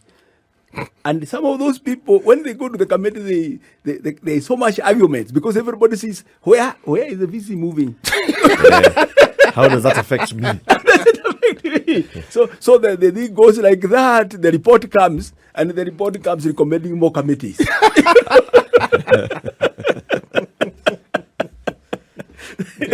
You get it? So the other thing I say, okay, let's do this now. Let's go to the data now. It's because also data was one of the things, as I said, the finance governors, data and people. I said, and the curriculum. I say, let's go to the data so that the people work with you now. You see how much you are spending in each of those offices and how much value each of these offices is bringing. So the minute you begin to collect that data, the people say, no. They know they are not doing much, but the data is going to refill as much. So they say, so the person comes back and he says, no, people are not giving data. There is no availability of data. We have a problem of data in this institution. So that was the issue. So therefore, that's why we said this is of essence and the speed is important. We must move very quickly because this is rescuing a situation. Yeah? Once we are all on the other side, essentially it was an emergency. It's an emergency. Once we are all on the other side of the river, we can ask each other, how was it? But we must cross. Yes, we must cross fast. And since I'm the leader of the captain, I must show the people, let's cross. And then when we close, you see, you are safe, you are safe, you are safe. We are all safe. Let us now see how to fine-tune this together. We fine-tune it together for us and for the future generation. So that was the issue. Yeah, we needed to move with some speed because everything was so bad. You just wake up, you hear maybe a vehicle is being auctioned because, Wow. Yeah, you wake up, some power has been cut in the student hostel because the bill has not been paid. You wake up, even in the main block, the main university block, you hear the water people have come and cut the water. Because the money has been spent in other places, you have bought newspapers, you have done this with it.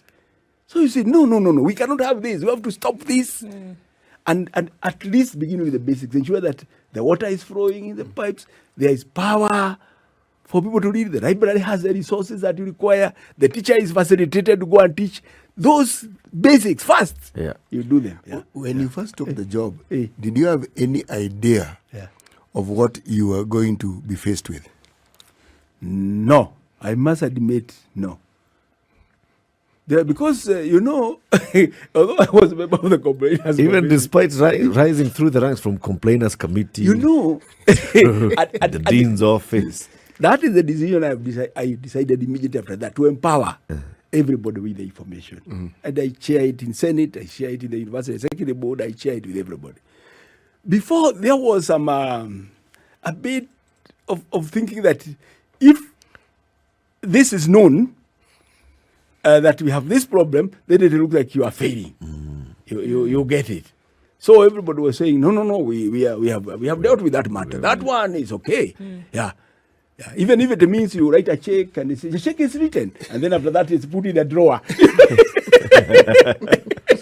No, the check, we can show you the copy of the check. It's written. And I think probably you have had those. The following takes place from 6 a.m. to 10 a.m. every weekday on SpiceFM. If I'm found guilty, there is no problem. I'm willing to serve. I have no problem. Jails are meant for human beings. They say a society gets the leadership it deserves. If you have a corrupt, crooked and rotten society like we have in Kenya, then of course they will get that kind of a leadership. I think the president should dissolve parliament. That's the best solution at this moment in time. Dissolve parliament. All of you go home. Yes, we all go home. How are we encouraging other people who might have new and creative ideas? Young people who are making money without any government help. They are just buying their own bundles, they are going on TikTok and making money. KRA is coming after them. I've been in parliament for 15 years. We have been unable to pass the gender law. And yet no presidential candidate is talking about it now. Because we are fake. The truth is, all the men refused to vote for that law. What did Sonko do to Pumwani Maternity Hospital? Yeah, he with cleaned his it up. own money. Cleaned it with his own money. That was him as an individual. Yeah. And I did not say he was cleaning his own money. I was saying he cleaned it. Foot, mouth. Foot, mouth. Eric. Okay. The Situation Room, Kenya's biggest conversation.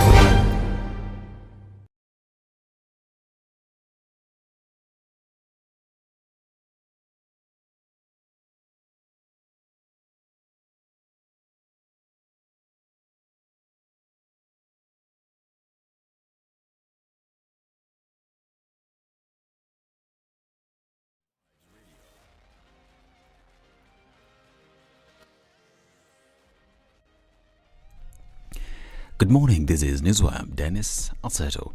We start from Mombasa County, where ODM's Abdul Somad Sharif Nasir is the governor-elect for Mombasa County after garnering 119,083 votes against his closest rival, UDA